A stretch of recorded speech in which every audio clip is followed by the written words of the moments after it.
Carlton's trying to get him something. Okay.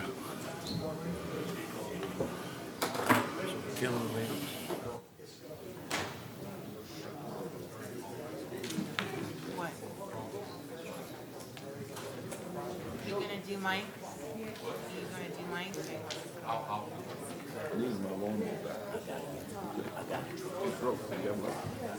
Well, you wrecked your truck. I know you did.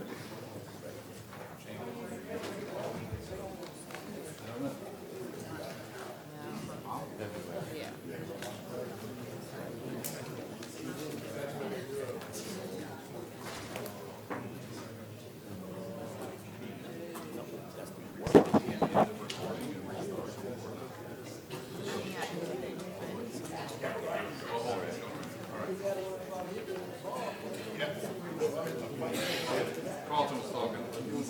Get it out of the way. All right. Yeah, but the microphone. You ready? I am. I'm doing it. No, I'm saying it kept flipping. No, it was me. Okay. I'd like to call the meeting of the Plaquemines Parish Council for February 8, 2024 to order at 4:45 PM. Machines are open for a roll call.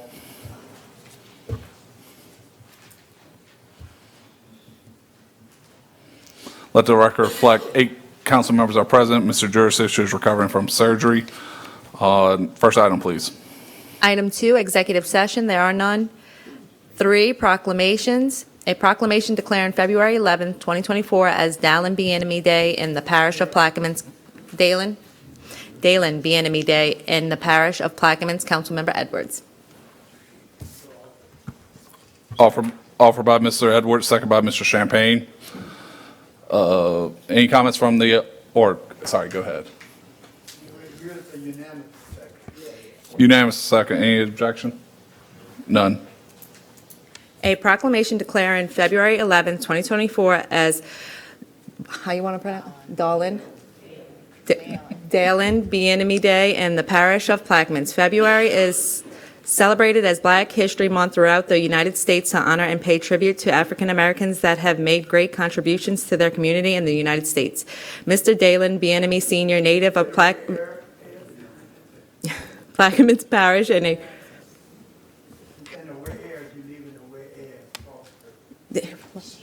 I took them out. She took them out on her version just so she could read through it quicker. We won't do it again. It's open.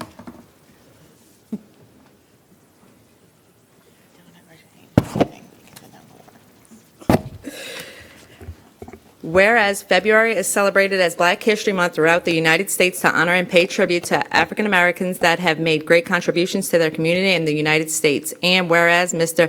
Dalen Bienemy, Sr., native of Plaquemines Parish and a proud product of the community of Phoenix, was a distinguished graduate of Phoenix High School, class of 92, Grambling University in 2000, Ward Constable 1997-2003, and was a 25-year proud active member of the esteemed Omega Psi Phi fraternity. And whereas Mr. Dalen Bienemy Sr. is a highly respected leader in the Phoenix High School Alumni Association After Dark softball team and other community endeavors. And whereas as the owner of After Dark Sports Bar and East Bank Enterprise LLC, Mr. Dalen has tirelessly contributed to the vibrant social and cultural fabric of the entire parish of Plaquemines and provides spaces for community fellowship, networking, and joy. Whereas through his entrepreneurial spirit and dedication, Mr. Dalen Bienemy has fostered an environment of unity to bring people together from all walks of life for the purpose of enjoying memorable experiences and creating lasting connections. And whereas Mr. Dalen Bienemy is the leader of the Family Grawl, which takes place on Sunday, February 11, 2024. And whereas the Plaquemines Parish government and community recognizes that all that he does, it is never about him. He is a shiny beacon of inspiration. That is it. Offered by Mr. Edwards. Any objection? Unanimous second? None. Machines are open.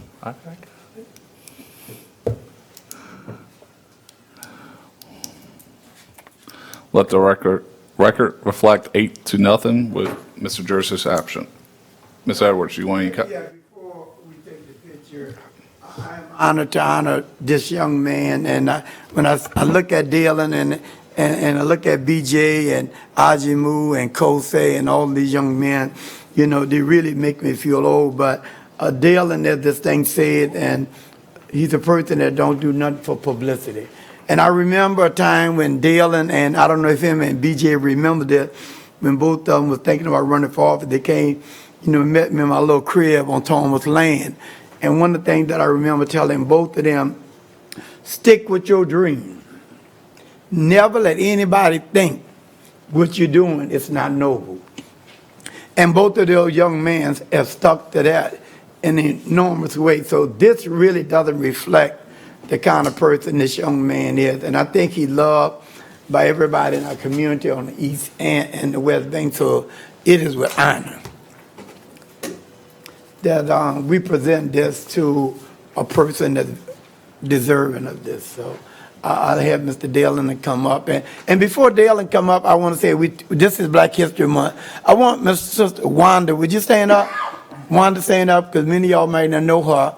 Wanda, while we talk about Black History Month and we look at Miss Sister Taylor here, Wanda was the first Black administrator we had in our new form of government when it took place, when we sang from single member. And I know you know it, Dr. Good. So I just, as we honor, I'm not trying to take nothing from your nephew, but since we're talking about Black History Month and you're here, I just want to let people know, you know, that you're a legend too, but it's back to your nephew, so I just want to recognize you. Come on.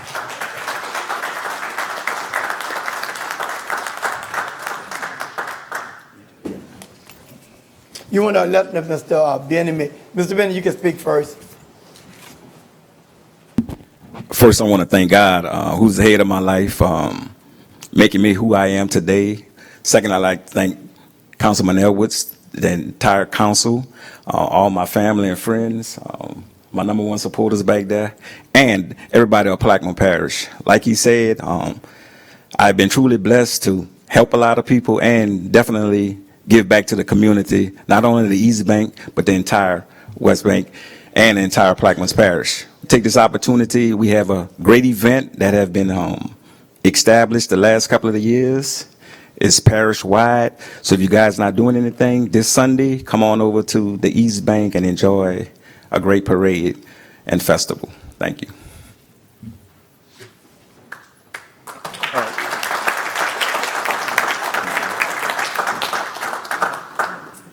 Did we vote? We didn't vote on it.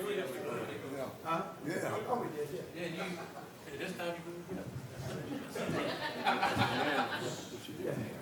Wanda, you want to come get a picture of your nephew?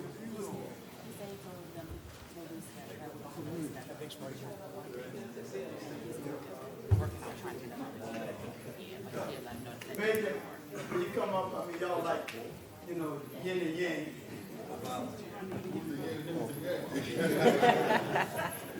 Yeah, like, the whole crew, come on, y'all, come on, I will take a picture with y'all. The whole crew.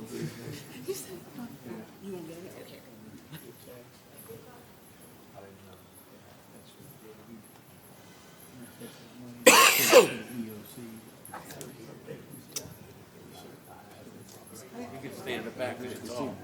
Stay in the back of the tall.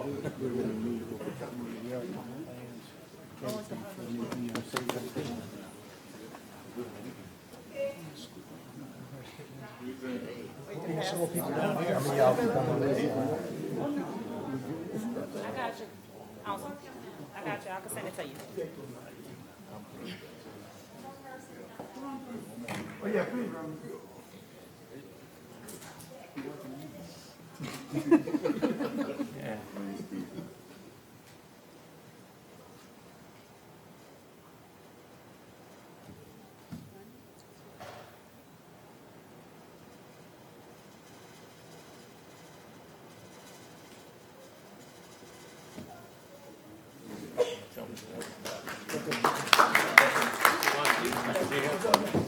Hey, what's up, bro? How you making it? Can't do nothing. Can't do nothing. That might be a downfall. That's the one we gotta be careful.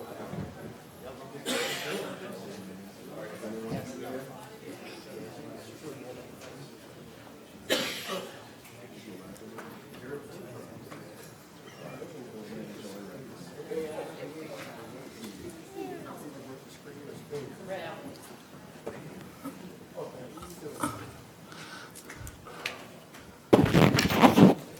ready? All right, next item on the agenda, please. 4, status report by the parish president. Mr. Hinckley.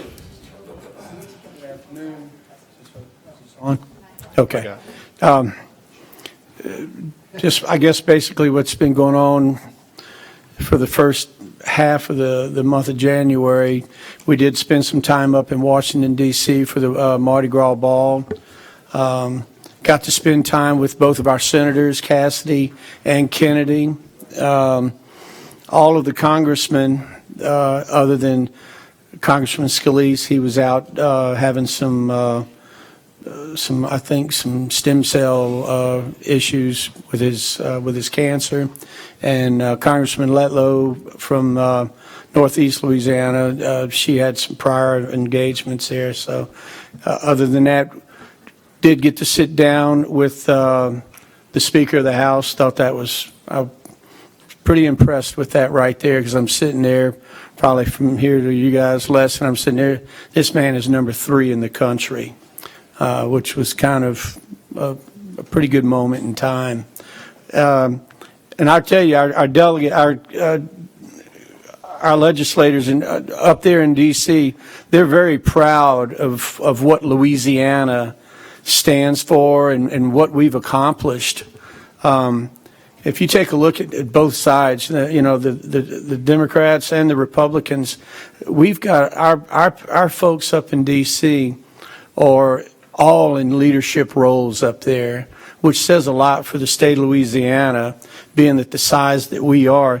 Our population for the whole state of Louisiana is, barely touches some cities in Texas and some other, cities throughout the country. But it's something to be proud of when you do walk the halls of D.C. and knowing that you're from Louisiana. We're coming to the end of the saltwater intrusion. East Point Lahash and Dalcor, everything is being disconnected. The Corps has those 2 facilities under their watch, so the saltwater has kind of moved south. I think the date is March 25th, right? Something like that. So by March 25th, everything will be out of the Belle Chase area at the water plant. So if any of the folks should ask you when those 18-wheeler trailers are going to move out, tell them at least by then. We are talking with some of the providers of the ROs. We really don't want to get caught in a situation like we did last year. We are looking at talking with some of the suppliers as far as kind of keeping some of the trailers either in the Port Sulphur area or in the Boothville area, just because we just feel like, the salt water may come back. But, we just have to monitor the rainfall up in the Ohio region, the Ohio Valley area. There's a lot of rainfall that's happening, but we just can't be aware that the salt water will come back. We're in a lot better position today than we were last year with the booster station that we created and we built in the Alliance area with the improvements that we did at the water plant in Port Sulphur. Or the West Point Lahash facility. We're able to push water all the way down to Boothville, Venice, and through the Empire all the way to the south. So come next year, even if the salt water comes up, the ROs don't get connected, we will and we should not have saltwater issues on the West Bank side of Plaquemines Parish. The only way that we will have issues if it gets strong enough like it was trying to do this year with coming all the way up to Belle Chase. So with that, we're feeling pretty confident, moving forward here in the future. Met with the port this morning. We are moving forward. going to get aggressive on the Naomi plant, which is above, I think, Mr. Champagne was in the meeting this morning. So we're going to get aggressive on the Naomi plant.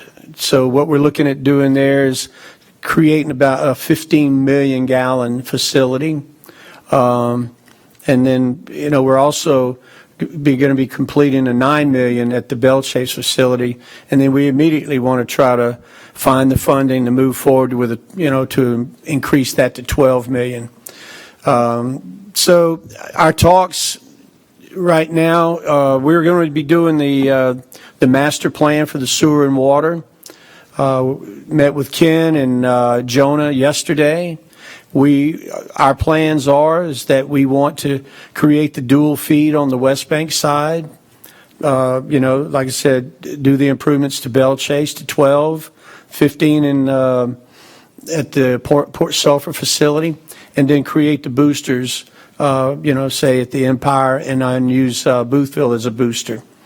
Then we're going to be moving forward trying to find funding for the two 20-inch lines, or the lines that would go under the river in the Point Lahash area, and then also in the Braithwaite area, and then also looking at improving the water lines on the East Bank. These are projects that will probably take about 10 years to create and to come to fruition, but we have to start right now. So those are the things that we're moving forward on and that we're trying to get done.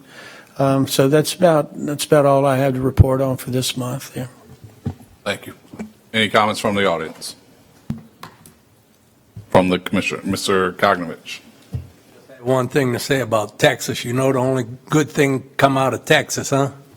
I-10 East.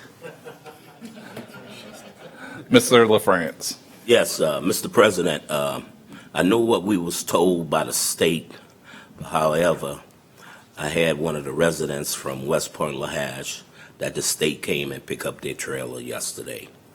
So I know we have a date on February the 20th to meet, but what the state told us and what they're doing is something totally different. Right? Well, we'll get on the phone with GoSep tomorrow and see what's up with that right there. Thank you. Mr. Newsom. Thank you, Mr. Chairman. Yes, Mr. President, I want to thank you for I was able to attend the Washington, D.C., and some of the meetings. Thank you for inviting us and really sitting at the table. And it shows our presence up there, because we just talked about it. Most of you sat through the port meeting, what grants we get. Big money comes from Washington, D.C., and it's urgent, and it's huge that we have a presence there. And I just want to thank you for having a presence there, and some of your staff was there, and I saw firsthand what goes on. Also, I was myself and Councilman Jurich was there, and we were just happened to be in a hotel, and like you said, the Speaker of the House, Representative Johnson, was there, and we were able to have a few words with him and talked about some stuff that's vital to Plaquemines, and he actually told me he recognized the presence that Plaquemines Parish had at Washington, D.C. He was very open, I guess, thankful that we were there. So again, it was very well attended by people, and it just shows that that's where we got to be, and keep that momentum moving forward. With that, I yield. Thank you. All right, next item, please. A, update by charter directors. Just a couple things. Old business, playgrounds, Miss McCarty's district, that Epsilon Barrier playground is still kind of same status as the last meeting. All the electrical wiring and stuff has been replaced by energy. That was done. We're still waiting on the new LED light heads.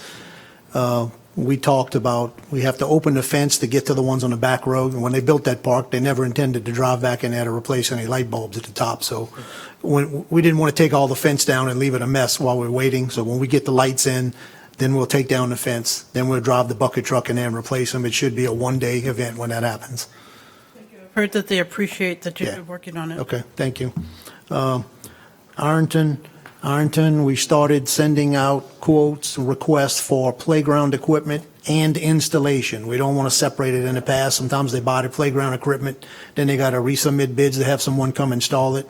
Diamond, the renovation on the bathroom facility down there. I was hoping to get the contractor quotes back today to give you a number, and that didn't happen. So if I get it tomorrow, I'll send it to you. As soon as I get it, I'll send it out to you so we can move forward with that. We know the issue that the plumbing issue was added on at the last minute. Highway 11 repairs, those emergency repairs, it's being advertised now for contractors. Now, that's not overlaying all of the south end of Highway 11. That's some of the shoulders that's fallen off, the big sinkholes, the buckle in the road down there. We're going to do as much of that as possible. That lift station in Davant that's causing a big issue, that grant is still pending. First we heard it went away. First we heard it was coming back. It was just a paperwork issue, but that's still on the table. You know which one I'm talking about? That's You mean Dave Brook? Dave Brook, I'm sorry, right, you're right. Demandry Street was a big emergency concrete repair. That's about 95% complete. I think they had enough money left out of that. They cut some, didn't cost as much as we thought it was going to cost. So they're doing some curbing and immediate repairs in that same area. While they're in there, we won't have to pay for mobilization and demobilization on a concrete package part of that. So we're getting a little more for our money out of that deal. We're still waiting on the Hayes Pump Station down in Port Sulphur.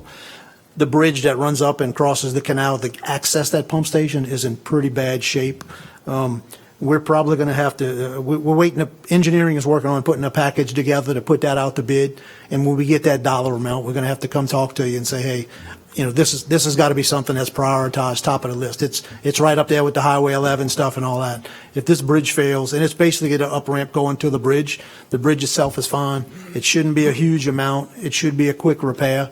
But it's something we're going to have to come and say, hey, we need these funds to fix this bridge. If we lose that part of the bridge, we won't have access to the pump station unless we go down miles down the road and come from the levee side, but we won't have road access. That's all I have on my list. If you guys have anything else, like always, just reach out to me directly. We'll get to you as soon as we can. Any other, or Mr. DeMarco? Thank you. I just have a couple of points. The administrative order for the Port Sulphur Water Treatment Plant for the backup generators, the consultant met with Inframark Tuesday morning, and they visited each facility to assess what is needed for the backup generators. Hopefully, when we get those that assessment back, like Billy said, we'll have to come to you and decide what we want to do or how we want to go about funding these generators to appease this administrative order. EMS, we're working with EMS. That's a lot of you have spoke with me about EMS and some of the areas we need to improve on.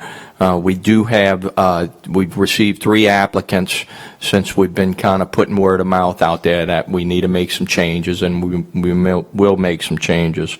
We got 3 applicants. One was qualified and pushed through.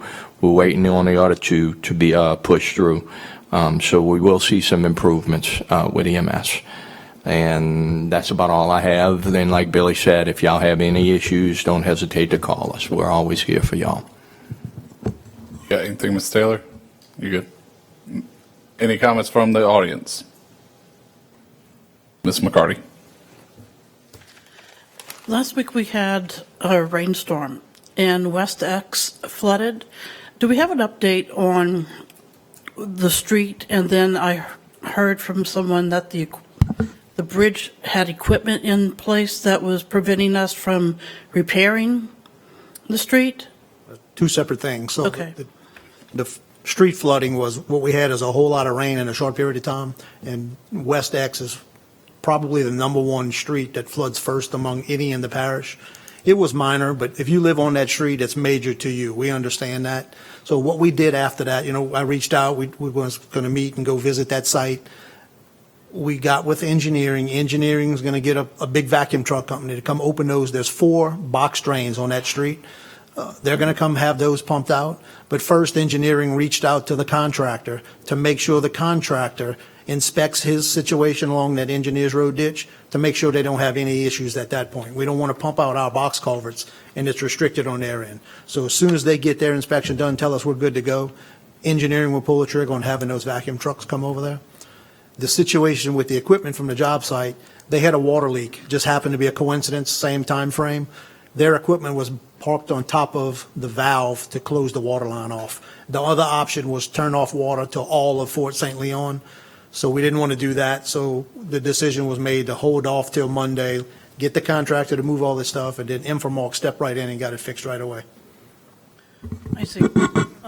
Yes, I turned my car into a lift and went to go pick up one of the residents at her work to bring her home and put cones out so people wouldn't drive down the street. So is there a problem that, or hopefully there's not a problem, since we closed in the culvert with a 36-inch pipe and the water going down Engineers Road for drainage, is that compatible? Engineering, I went out there the following day also, and look, we don't think anything is a direct cause of what they're doing.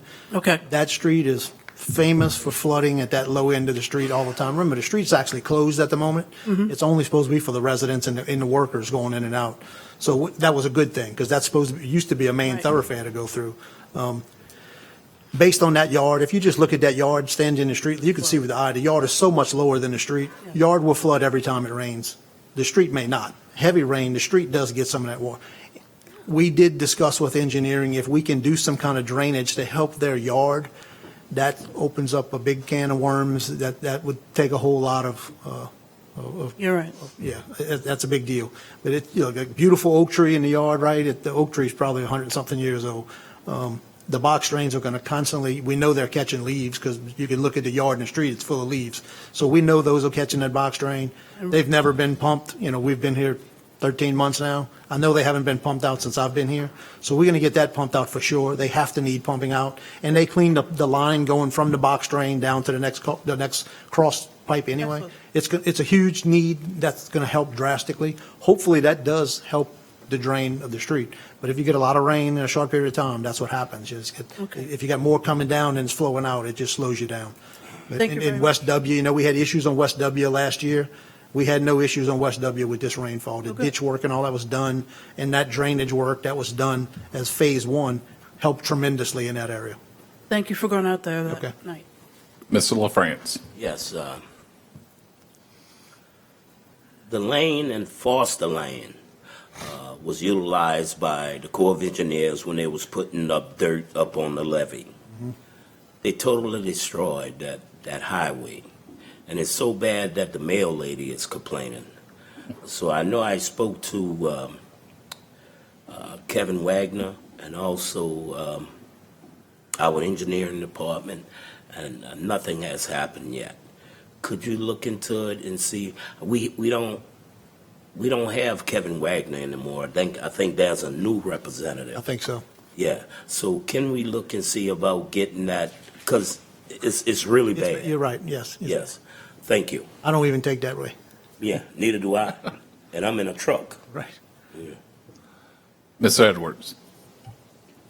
Oh, yeah, I want to go two things to President Hinckley, and I don't know, Jeff called, and President Hinckley called me this morning, but my phone was silent, but people called me at 6 o'clock.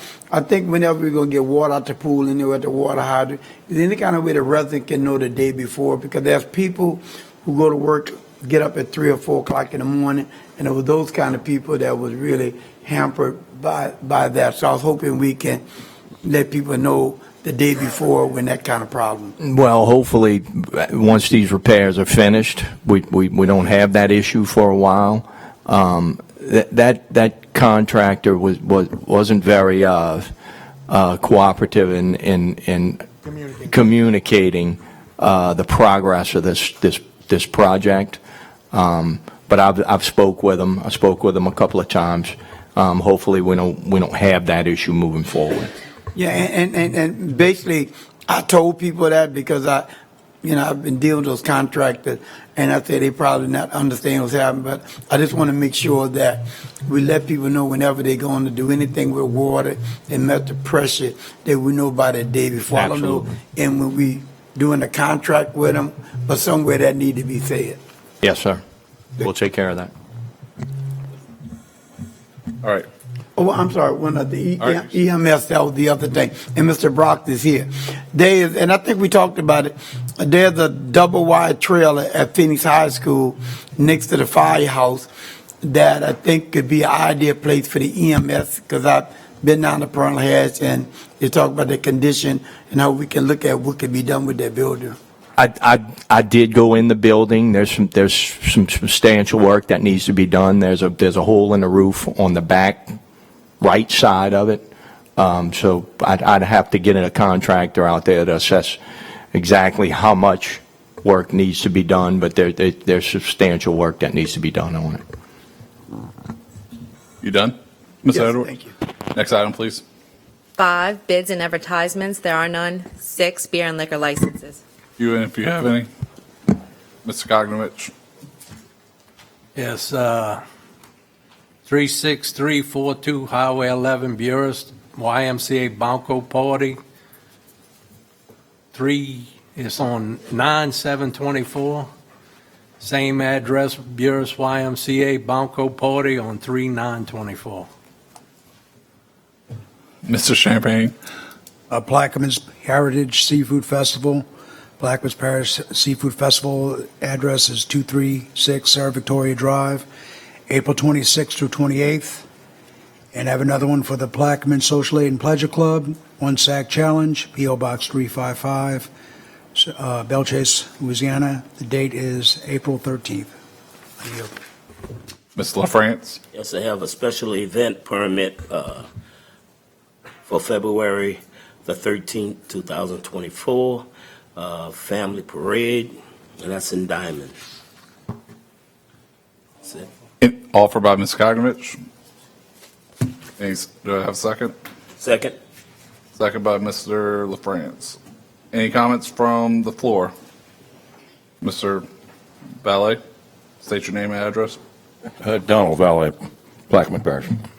Just very quickly, if I'm going to come speak to you as a member of the Tourism Commission, when you all have special events that are coming forth and you know about them, can you all send us to our staff a notice of when those events are so we can put them on our websites and we'll notify the public? All right. Any other comments from the audience? Floor or table? Machines are open.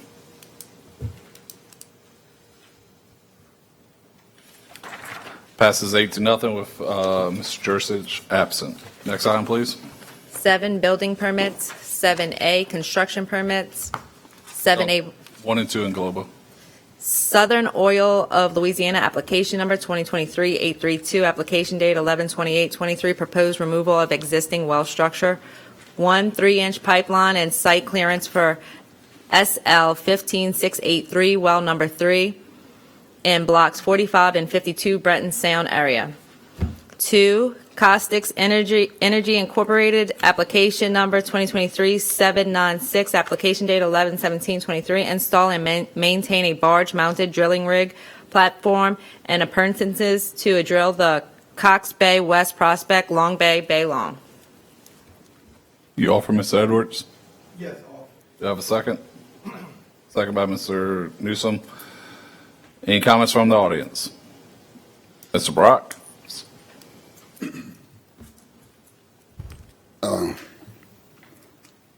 These, number 1 and number 2, I don't feel comfortable with these contractors and all these oil rigs and all this kind of stuff coming in our district. Ain't nothing I can do about it, but I still don't want to let you know I don't feel comfortable because I see them coming in, and I always had this philosophy that big business and residential, commercial and residential people don't mix. It don't look good for us. It's going to change our way of life. Yes, sir. Any other comments from the audience? From the table? Administration? Machines are open.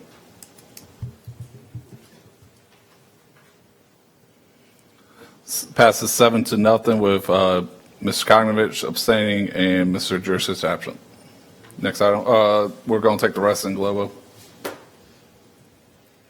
Ducks Fireworks, Donald Durr Fireworks Stand Renewal for 2024, 7010 Highway 23, Belchase, Louisiana.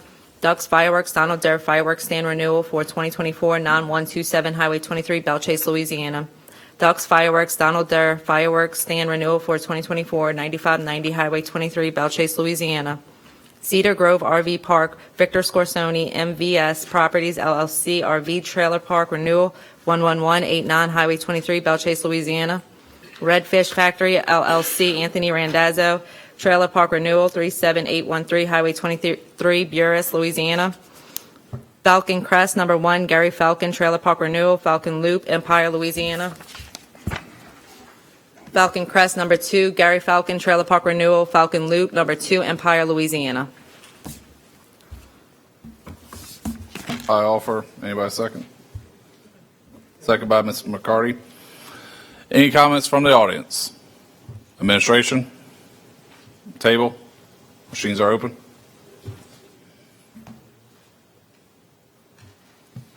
Passes 7-0 with 1 abstention from Mr. Kokrovich. Next item, please. 8, introduction of ordinances and resolutions.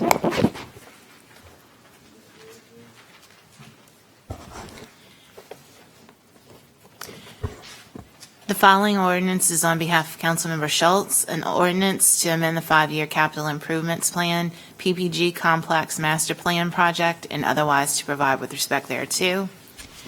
The next two are for Councilmember LaFrance, an ordinance to amend the 2024 General Fund Operating Expenditure Budget, Registrar of Voters Department, and otherwise to provide with respect thereto.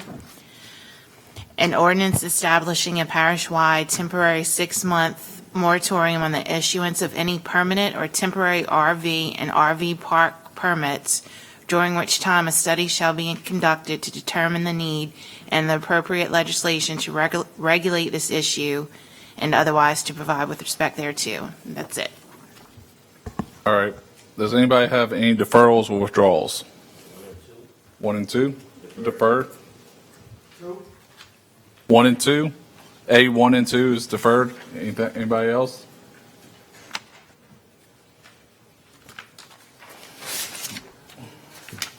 I have withdrawal of I.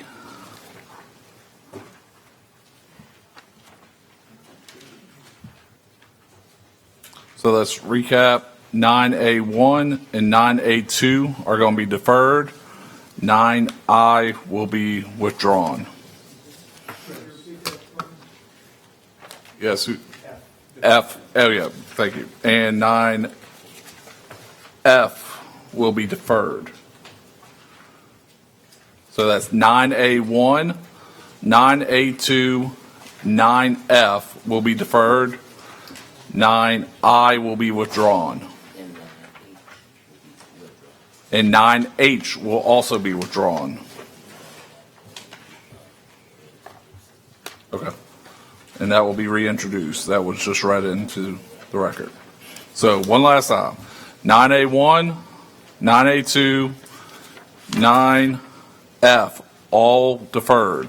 9H and 9I are withdrawn. Next item, please.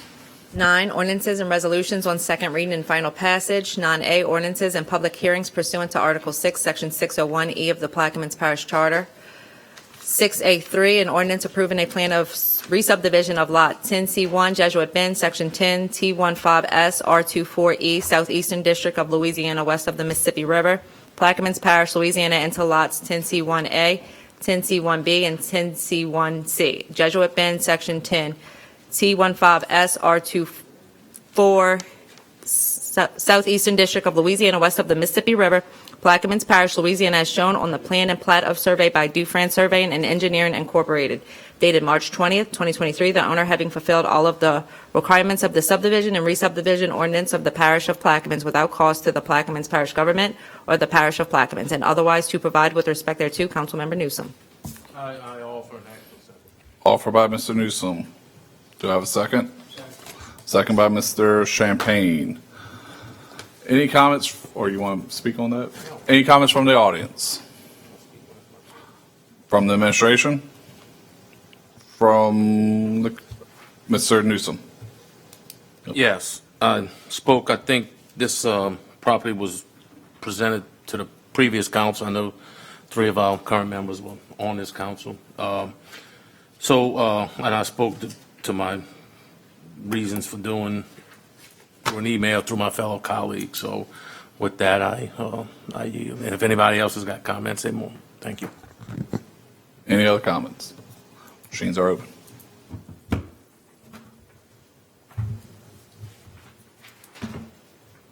Councilmembers LaFrance and McCarty? Oh, you voted, okay. So- Who, Ms. LaFrance?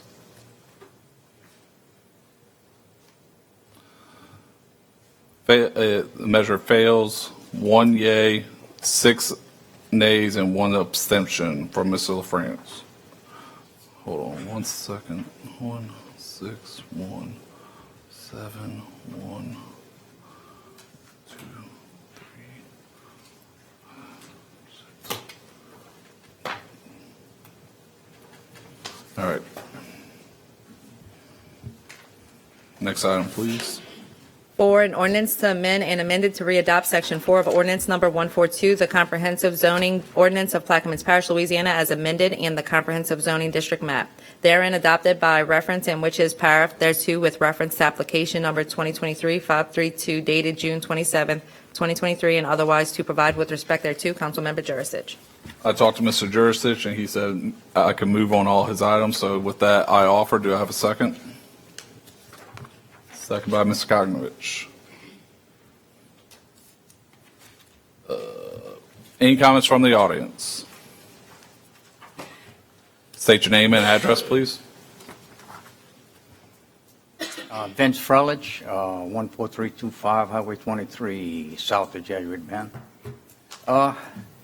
This trailer park is what I call them. They have a lot next door to my home, and they had a trailer park there before or after Katrina. And unfortunately, my ATV was stolen. You speak more into the microphone, just for the record. Okay, my ATV was stolen, and my neighbors were stolen, and in Jesuit Bend they had several bikes that were stolen. So I disagree with the ordinance to build this trailer park or what have you. And the reason I'm objecting is because the people next door to me where this trailer park was, they intended on building a trailer park there too. So I'm asking this honorable council to vote no, and my neighborhood also would appreciate that vote. Thank you. Any other comments from the audience? Just want to know Wait. where is this lot next to the children? Okay. Well, How y'all doing? I'm Ricky Becknell, live at 14515 Highway 23, right across the street from the proposed trailer park. I own the property along with my brother and my brother-in-law, who are in the audience today as well. Obviously, we're opposed to this. You all have a zoning board that also was opposed to this pretty resoundingly as well. You all, I'm sure, have the minutes to it. I believe it was 4 or 5 no votes, 1 yes vote, and 1 abstention. So it's a pretty resounding statement to make there. It's not like it was split down the middle.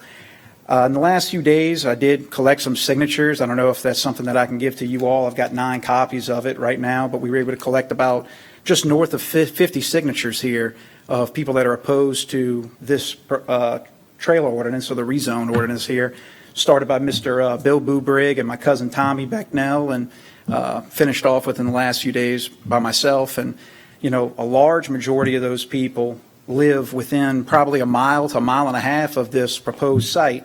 There was a lot of people, once they started finding out that, hey, I want to sign this too because it's you today, it could very easily be me tomorrow. A lot of people obviously are very opposed to these trailer sites popping up and destroying their way of life. So I don't know if that's something I can give to you guys today, and y'all can just take a look at some of the names and everything, but just wanted to let y'all see that. And again, the zoning board having voted no, just wanted to state our opinion on that. So thank y'all. Thank you. Any other comments from the audience? Yes, sir. Oh, thank you. Yes, Tony Carter, 14655 Highway 23. I have a nursery there, Language Plant Sales. We're a 40-year-old business in the parish. I'm across the highway from this proposed trailer park. My concern is taxing the parish on its resources, mainly water. We've had plenty of issues with water pressure drop over the past many months. I know it's something that we're working on, but as we just heard, it's a 10-year project to get to where we need to be. And with my business, water is the lifeblood of our business, so that is a big concern of mine. Thank you very much. Thank you. Any other comments from the audience?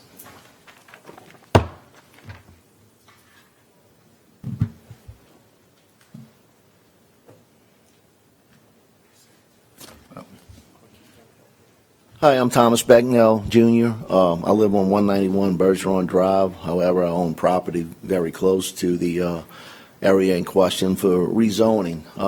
As most of you know, we've been there for a long time. I'm a fifth-generation farmer in the area. My daughter is taking over my business, so she's 6 generations. For the last 55 years, I've never lived more than 5 or 6 miles away from the area that we're talking about. So we had some signatures. Ricky put them together for y'all.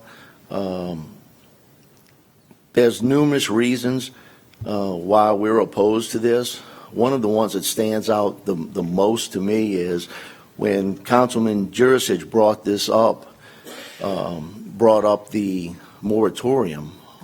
Most everybody on the council voted for the moratorium, except Councilmember Gouy. He voted against it, which I disagreed with at the time until I heard his explanation.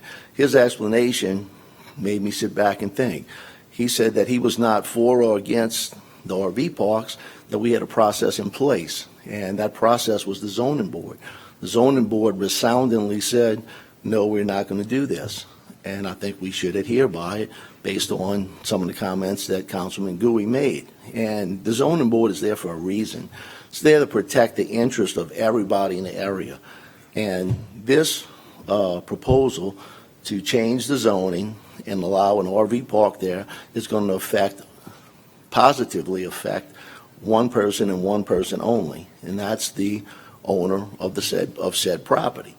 It's going to have a negative effect on everybody else that's in the surrounding area. And as Ricky stated, there's numerous people that have signed this that are real close to the area, some a little further, because everybody's worried about, well, if this one comes there, it's not next door to me, but the next piece of property is going to be next door to me. So I would hope that you would take all the comments into account and take your zoning board recommendation into account when you vote on this matter.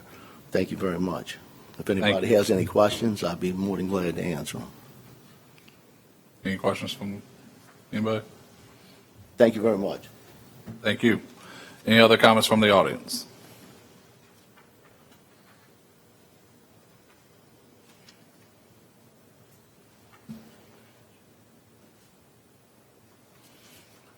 Hi, good afternoon. My name is David Clark, 108 Avenue A, Belle Chase. I did purchase this property on the intent to build an RV park. Property is undeveloped, it's been undeveloped for years. Property has been dormant, pretty much. I notified the landowners, or most of them, or I tried to notify as many as I can to give them why I was doing such, what I wanted to do with the land.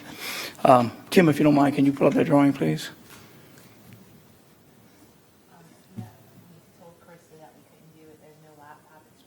Oh, okay. I'm sorry. Well, guys, if you have that packet, yes. If you look at the land, my land is in the blue, number 7. And if you go to the second page, you'll see the explanations of the 1 through 8, as I have them numbered. So across the street from me, or just down south of me, between Ricky Becknell Jr. and Language Plant Sales, there's Cruisers RVs with 100+ spots. Now, as I reached out to the landowners. I did talk to Ricky and give him my intent, what I wanted to do. And his comment to me was he didn't want to look at it. And I said, well, I have measures in place where we can put up hedging, fencing, and things like that. But I did remind him of him purchasing and building next to an active RV park. And it grew 3 times its size since he's been there. No oppositions, nothing. There was no concerns. And his comment to me was, well, I don't have a problem with the owner at the time. And that would, I mean, we don't pick and choose our neighbors. But down south of me, 4 and 5 are also active MH parks, whether one's a mobile home and one is an RV park. I did reach out to the number 2, which is Stacy Mathis. She has property there, house and 2 RV spots set up, and she's in favor of it. Just north of me, number 1, and number 1 to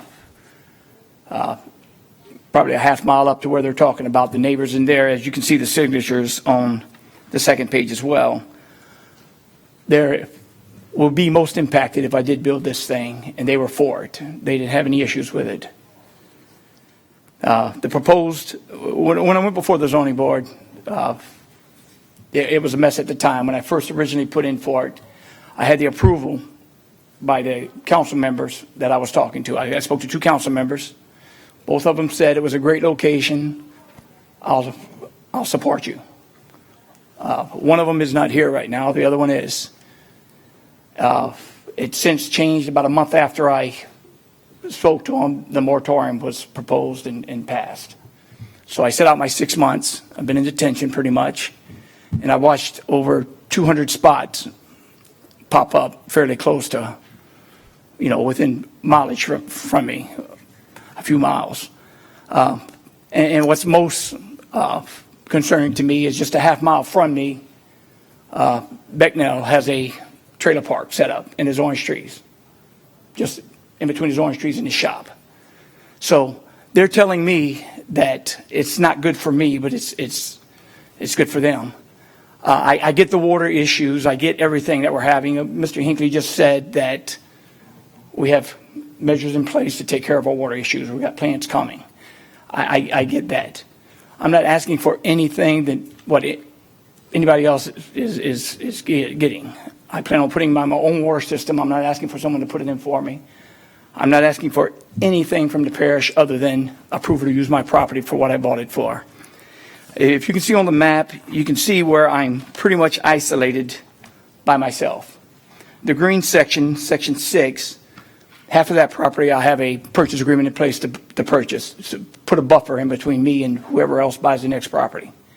North of me, I did talk to Councilman Surich about it. It's pretty much a dump site. There's a back truck there about every week dumping something, whatever it is. So if I'm a farmer, I'll be concerned with that mostly, of what are they dumping next to on this site. I looked at the, again, when I went to the zoning board, and it's a fair process for everybody, or what I'm thinking, but going before the zoning board, I was told before I went into the zoning board that the zoning board is not approving any more MH. I was told by a council member that. Now, me going before a process that I paid for that should be fair and equal to every person, whether you live here or not, if you're applying through the zoning board, they should not be already informed that we're not going to approve anymore. Had I known that, I wouldn't have paid the money and went before that. So it's a process that we have in place. Like Dr. Gui was absolutely right. Before the moratorium, if this process would have taken place, nothing would have happened. About 4 months ago, I was pretty much deflated. I was totally exhausted. I called 2 council members and I said, look, I'm ready to quit. I want to throw the ball in. I'm done. Council member gave me some pretty good advice. Hey, if it's meant to be, it's going to happen. And I truly believe that, because I'm definitely a believer in my Lord Jesus Christ. And the second one said, don't quit. Don't quit. We want you to have your part. We want to put precautions in place. So I set out to 6 months because we're going to do a study. I set out thinking that we're going to have a process. I attended 2 meetings, turned out messy. There was nothing accomplished through that. We didn't have a process in place. We didn't have a plan in place. I also have additional signatures on the page. I've got about 60 that live in the Jesuit Bend or just below that. But like I said, as I went through this and seen people that are opposing it, building RV parks during this moratorium, and from Myrtle Grove on up, I've seen at least 30, 40 spots that it has popped up. Now, I don't have an issue with anybody doing that, but Start wrapping up. well, it's wrapping up. Well, I'm just It's saying, tough because I got 6 months of being in prison, pretty much, waiting on this. And I've been through a lot, trusting my council members and trusting that we had a fair process. And politically, there was a lot of political interference in the process. There was a lot of political confusion, and not to say anything bad about anybody, but there was a process in place. Dr. Gouy said it best. Once we put ourselves in that position, that's when it got messy. At least for me, that's when it turned south. And I believed, and I still believe, in the word of every person until they prove themselves wrong. And surprisingly, a few of them proved themselves wrong with me. But I did nothing other than file for a permit to get this thing going. So All right. appreciate it. Thanks. Thank you. I would stay around, just in case. Well, go ahead and sit down. Another comment. Yes, sir.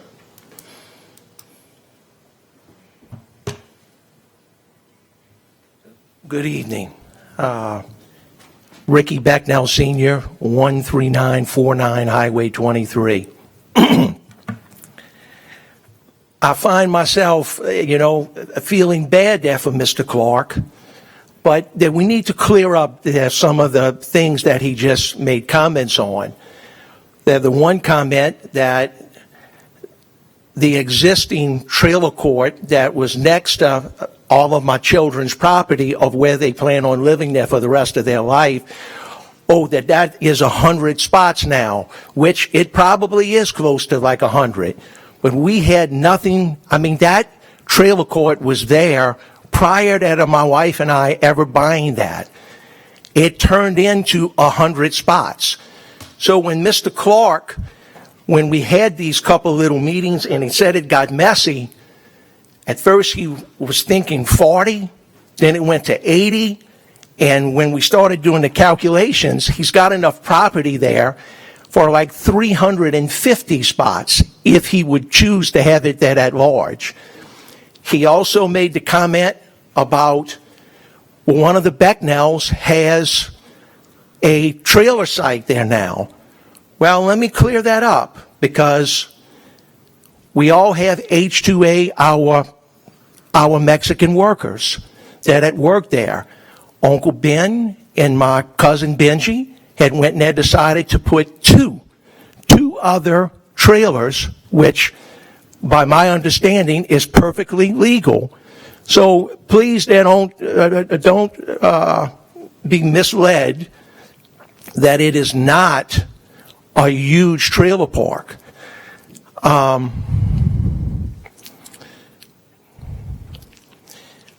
I missing anything else? Say again? The neighbor a half mile with the infrastructure he's putting it in. That's why he's for it. That is correct. So that without naming names,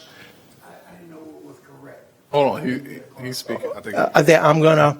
So without being ugly and naming names, when Mr. Clark mentions, well, he has signatures that everyone is for it, you have to be very careful that those people has been promised work and benefits from off of that project. So please there be in tune there to that's what's taking place. I would ask each and every one of you that when you're fixing a vote, that to do the right thing. We've been in our parish here for 174 years. We're very proud of that. We do not want this. Do y'all have any questions there for me? Any questions for Mr. Becknell while he's here? Mr. Edwards? Yeah, I do. Yes, sir. A couple of weeks ago, I took pictures because I wanted to have a visual of what was really happening. And I started in Bell Chase. And I don't know, was you the gentleman I talked to called me the other day? And what happened, I saw where the house was, and I saw this cruiser thing. And he told me that when they moved that, it was there. But I don't know, I took pictures going all to where the nursing home is, Jesuit Bend, whatever it's called. And I noticed there was trailers all along those areas. And so when I was hearing the thing that it was farming, I said, well, they haven't done no farming along. I know the Brooks real well. I know that family real well. And I was saying, like, wait a minute, they got trailers right next to his house, the cruiser, and I don't know how many they got, but I know it was a large amount. And then right across from I saw 2 and 3. So the whole area had trailers, RVs all through it, from what I saw. I stopped in Bell Chase, and there's somebody, when you drive off the back, they got about 60. You know, I stopped counting it, so many. So my only problem, you know, with this, sir, is that I'm voting. I'm voting for Mr. Clark, and I'll vote for anybody because I think where we feel that to you is that this parity that we allow certain people to go in with 100 trailers that we didn't put no moratorium on it, right? And so all of a sudden now we putting a moratorium on it, and it's obvious we're gonna put a moratorium. But what I'm hoping though, if we do that, we come back so people like Mr. Clark and other people can come in. Now, I'm not for, if I'm saying I'm against 100 people having a trailer, of course I'm against Mr. Clark having 100 trailer. But we need to have a thing where if he want to have 30 or 40, they can do that. And I don't think it'll take away. Now, I can't control people taking people's property because that's everywhere you go. But I had a problem, not with Mr. Clark. My problem is how we set a system up where some people can go in and put 100, some people go in, and now we're going to put a moratorium because Mr. Clark come along and he want to put that. I think we have the power to prevent Mr. Clark from putting 100 there. It's not what he said, it's what we permit him to have. He can't tell y'all he's going to put 30 and come back and put 100 because we can say you only need to put 25 or whatever the amount is. And me and Mitch and I have had this I talked to Mitch this morning, you know, because I let him, my position haven't changed, and I think I talked to Mr. Becknell about that. My problem with this whole issue that we allow people to go in and put 100, even the area that we're talking about, to me, farming is not the issue because there's RVs all around that area. Like I said, I took pictures over, and I did ask him about the trailers on the property, and he did explain to me that was for Mexican workers because I asked him that question because I saw it. So I just think that, and I can't question whether or not he got signatures for promising people because I could also say, well, you know, the Becknell, you know, it's all a lot of Becknells on there. Someone could say the assumption that in it. So I don't want to question the integrity of the people's signatures on this document. To me, the main issue is that I just believe that we should have a system in this country, in this parish, where if a person purchases land and we allow a cruiser to be right across from that property, they have 100, and if we're going to put somebody for coming with 30, to me, that's unfair.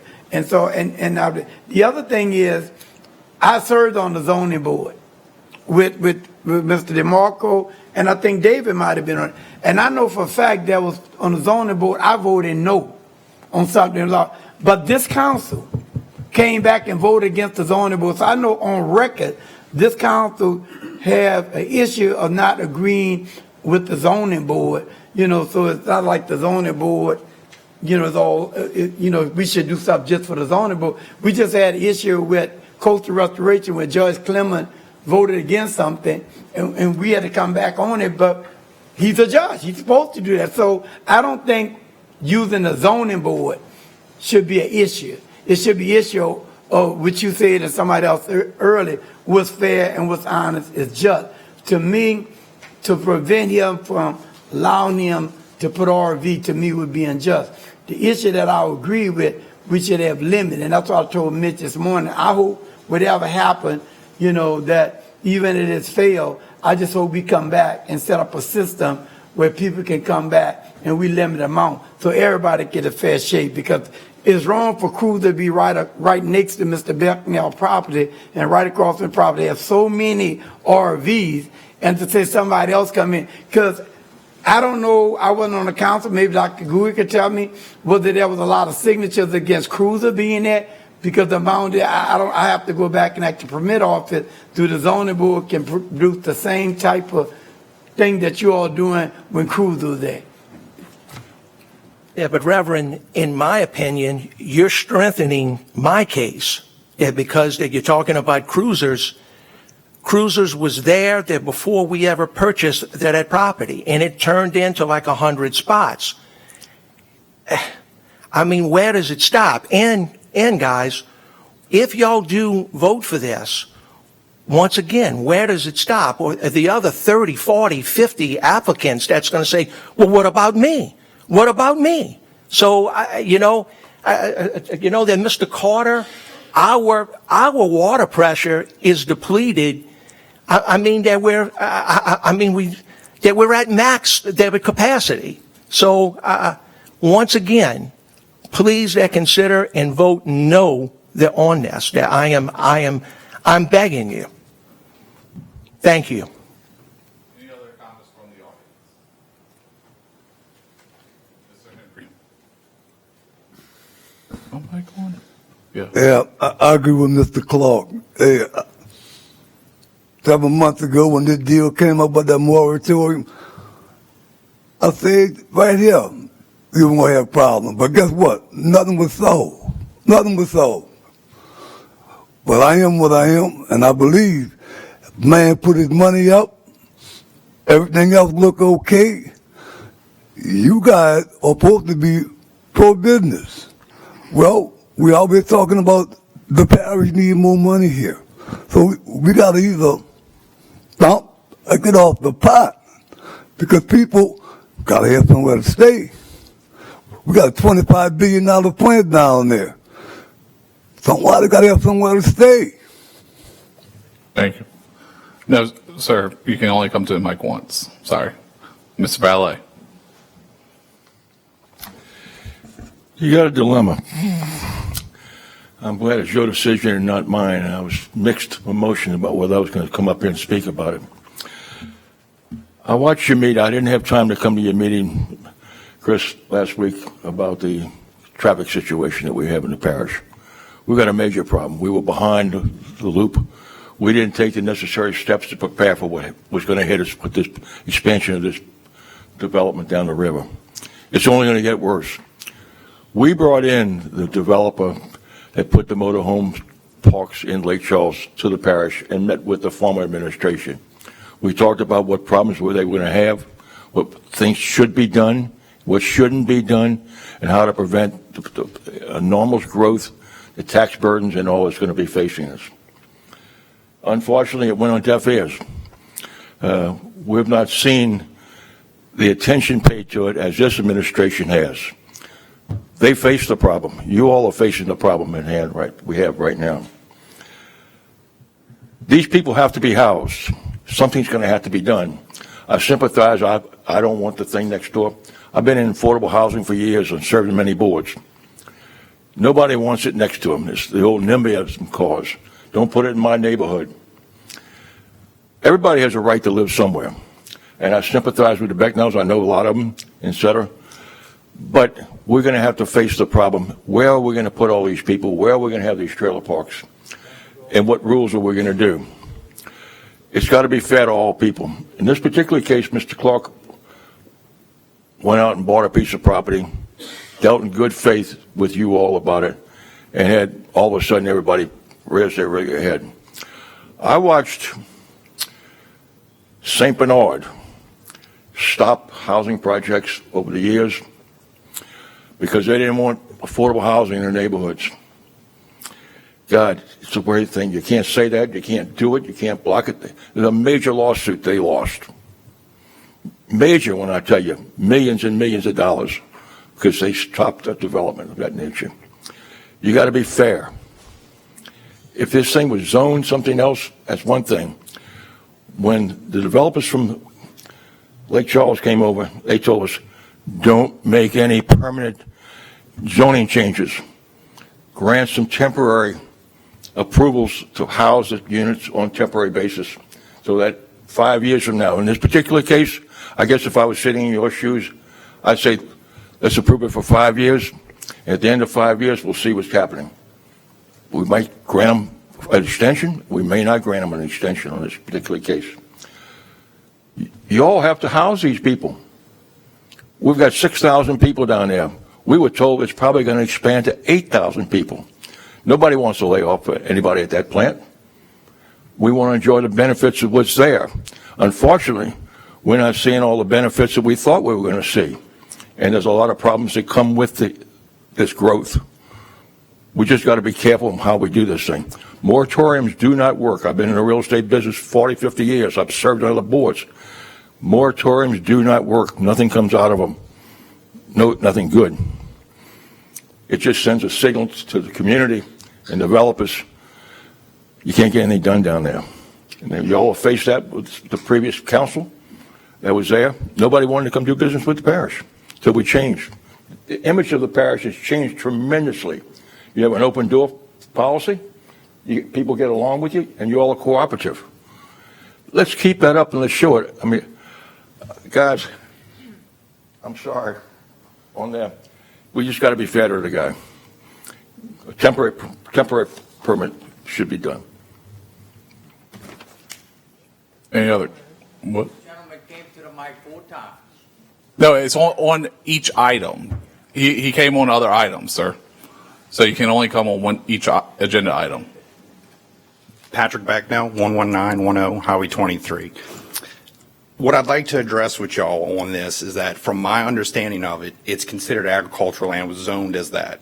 And Mr. Clark knew that before he purchased the property on a whim that he was going to be able to achieve this. Now, I do feel for him that it's going to, it's not worked out the way he has, but I ask y'all, what kind of precedents will this put in place? Not only with where do you draw the line on how many can come in, how many new ones can come up, but yet also after the demand for this, influx of being able to house these people, these workers, when that goes down, which statistically it's already showing that it's going to come down sooner or later, what happens with this? It's just going to be another one of those abandoned places in the middle of nowhere that people have to look at. And I would have a different opinion on this if Mr. Clark lived next door to it, in front of it, beside it, but yet he's putting it in a spot where he doesn't have to look at it. He won't have to see it. He might come and check on it, but yet he does not live there. And I think the people who live there, who have to look at it and deal with all the problems that come with it, should have more of a say on when it comes to a simple zoning issue versus what he wants to get done in his plans. I thank you. Thank you. Any other comments from the audience?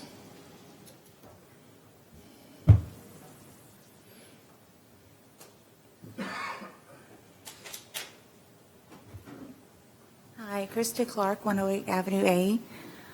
David and I did not purchase the property within a whim. There was a lot of thought and time and consideration and conversation being had, actually speaking to several councilmen before the property was purchased, asking if it was a good idea, or a really good location. We had opportunities to buy other properties that we didn't feel that would be a great place to put an RV park next to the area that we first chose. So after months, not on a whim, after months of consideration, we chose the property that we have. Now, I cannot fix anybody's assumptions of what they think this property is going to look like, what this RV park is going to look like. I mean, if we have the engineering drawings that shows 120 spots, that was just something that we had to put in front of the zoning board at the time that asked for drawings, and that's what the engineers drew. We are not going to put a man camp, but regardless, we're not able to convince anybody of someone's perception of what they think that what our trailer park is going to look like.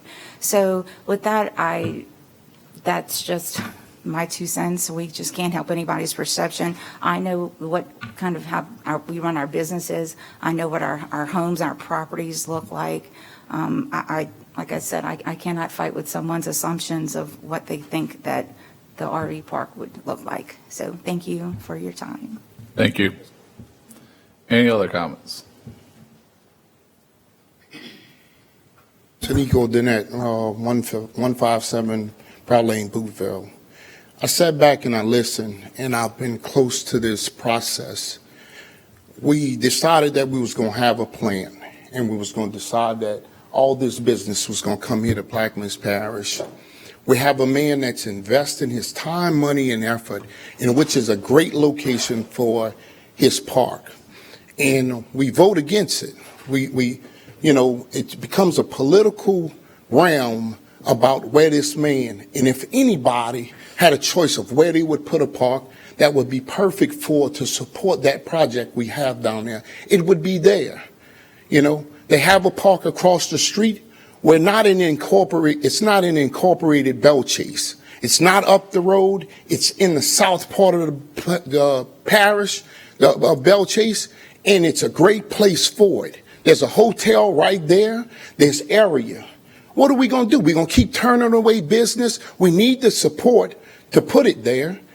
And you ask yourself, if you were doing this, would it be right? And that's the whole point of it. We keep fighting against people that are investing their time, money, and effort. Well, this is the thing. We don't have enough people here.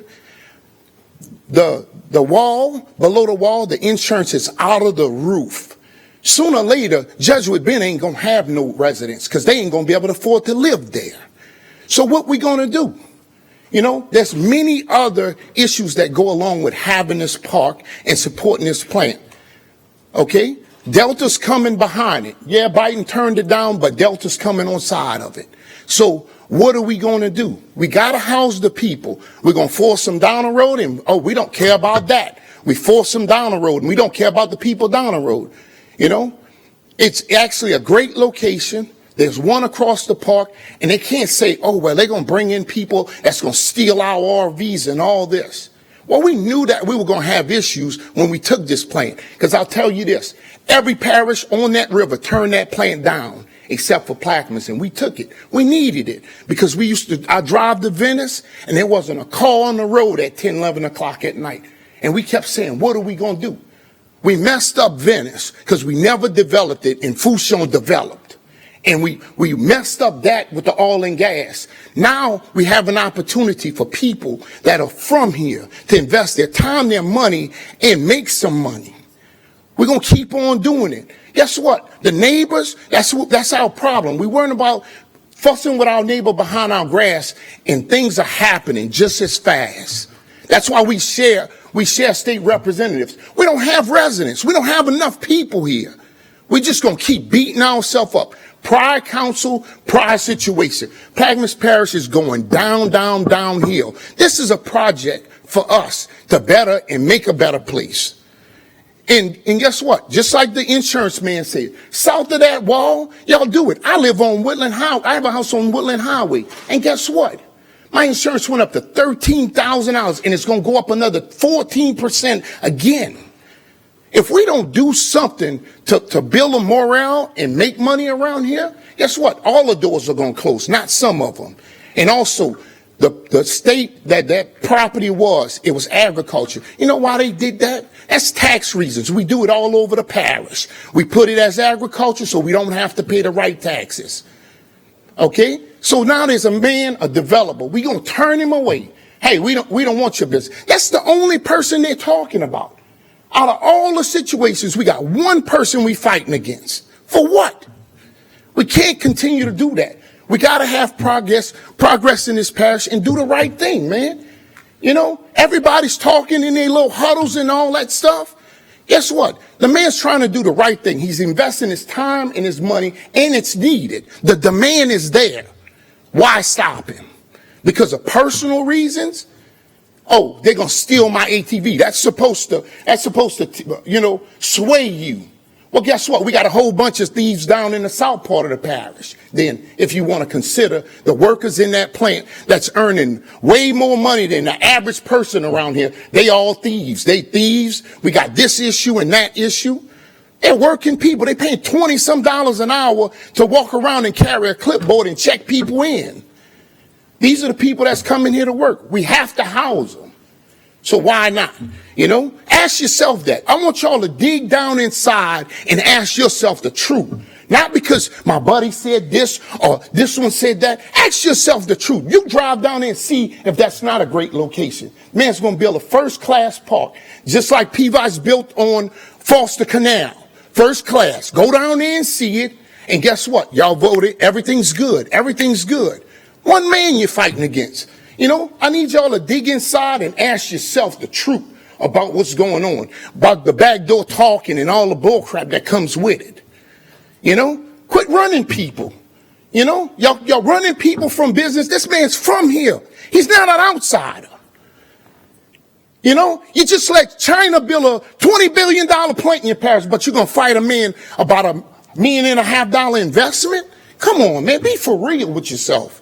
Talk, you know, y'all really need to dig down inside and understand what's happening. You know, that man's not going to have 100 people that are criminals. You know, you built a prison on that side of the river. I ain't heard no oppose about it. They got criminals there. This man's building a park for workers. Guess what? LNG said they were coming. Venture Global's there, and they're saying, look, we got workers. We got good people. The man's putting good people in trailers.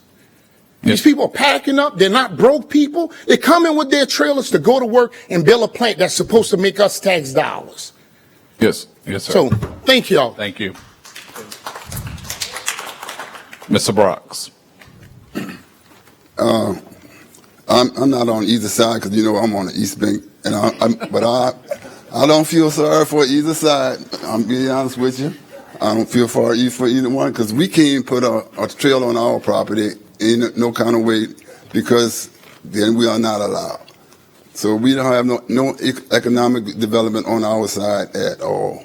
We put a trailer on our property, we're not allowed to have a permit. They're going to say the trailer is too big.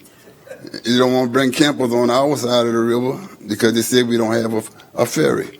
So I don't feel sorry for either side. Thank you. Yes, sir. Thank you. Any other comments from the audience?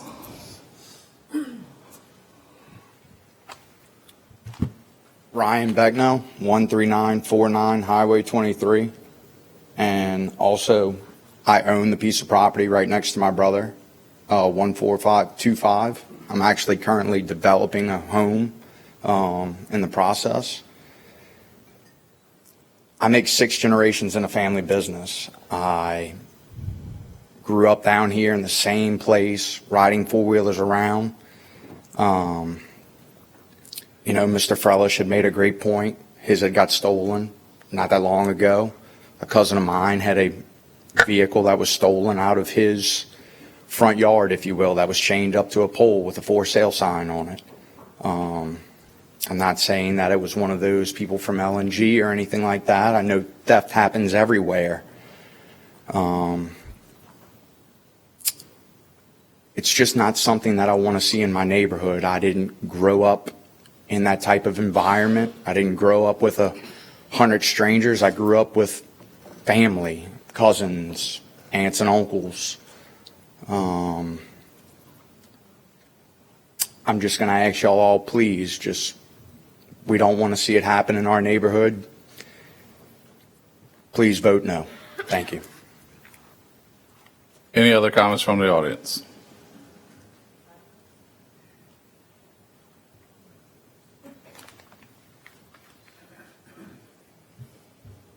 Brant Becknell, 14060 Highway 23.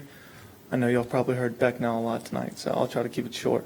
I live about half mile up the road from that on the same side, and really, I'm against it, not so much because of that development, but I've been standing in front of a zoning board for the change of zoning about 40 feet from my house, trying to change it. And so I'm really against what this is, just to say it sets a precedent of changing the zoning in Plaquemines Parish with the motorhomes and having something like that happen, right next to my doorstep. The proposed lane was literally adjacent to my driveway, and so I'm starting a family. I'm in a home that my grandfather built, and it's just not something that we really want to see starting to develop in the area, and this would just set kind of a precedent going forward that I don't think would be good for the area and for the other residents. Thank you. Thank you. Any other comments from the audience? From the administration? Mr. Edwards. Again, our lifestyle of a country, rural place to change. I was at a meeting with the port, and I stated this, that because of LNG, we no longer going to be that rural community. We're becoming industrialized. And when you put the port container, this is no longer that pretty rural community that we have. It has changed. It has become industrialized. Again, what was really confusing to me about this whole thing, I can see if David Clark with Donald Trump, who had the capacity to buy all the property in Jesuit Bend. But you have one person. We allow people throughout this parish, the PVOX, other people, the 100, to do this, and then we're singling out one man. That's the only thing that really glaring to me, is that we're singling out one man. And to me, that is and I don't care if it was David, his name could be Schultz, his name could be Newsom, I would still take the same position. I would take the same position. Is that why? And I just can't understand, because everything in this area show, Stevie Wonder can see that everybody, you got RVs everywhere around this man. Stevie Wonder can see that, and that Red Shaw would live, and he said, to this. And so why? And I'm just saying, to me, it just comes by the right thing to do. It's not about the zoning thing, because we got members of the zoning board got RV and RV business. Let's put that out there. So it's a really issue. To me, this got to be something deeper than this one man. It got to be something deeper, because I'm missing, because I can't see how we're making this the biggest. We have signatures here. He has signatures here. I know the Brooks family might not be Lloyd's Beck now, but I know they're Lloyd's family too. So you got people on both sides of this issue. But to me, as a councilman, again, let me just say this, because maybe it's missing, and I want to say it again to us as councilmen, we make the decision, if we take the position with the zoning board, again, the zoning board is some voluntary people. Judge Clement, I'm bringing up again, I know it ruffled people's feathers, I saw the expression, but Judge Clement is a judge. He took a position, and we challenge him, and he's a judge. We challenge him, so why we can't challenge the zoning board? Why we can't challenge them? So it's not because the zoning board did, because it just ain't right. To me, this is not right. It's stinking to the highest heaven, and I'm hoping that we do the right thing. And if we don't do the right thing, I hope we come back, as I told Mitch this morning, come back. If the issue of people worry about Mr. Clark putting 100 there, we can say we'll limit him to 30 or whatever. But I think this, Mr. Clark, need to be able to be permitted to put RVs, because he brought the property. And it's, to me, we have a lot of other people who have trailer RVs, and they don't live next door in the RVs area. So again, to me, it's about doing the right thing. To me, the right thing to do is to vote yes, to vote against this thing of this moratorium preventing Mr. Clark from having. To me, it's the right thing to do. It's the decent thing to do. It's the Christian thing to do. It's the human thing to do. It's just right in all kind of ways. You done? Yes, sir. All right, I guess I'll go. So I have mixed feelings. I've talked to you, Mr. Clark. I've talked to some of the Becknells via email, and I went to one of those meetings during the moratorium. I had my assistants attend the other, as I had another meeting.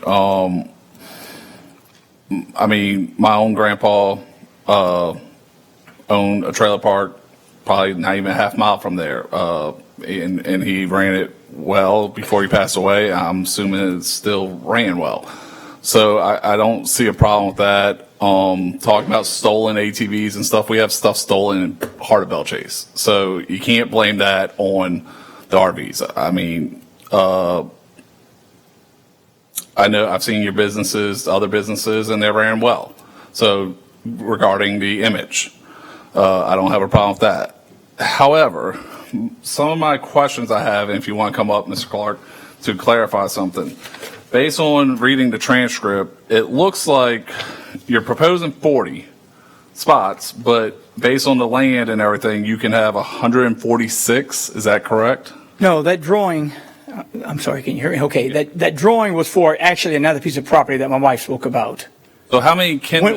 When I went into this and it went, and the moratorium come about, I spoke to a council member.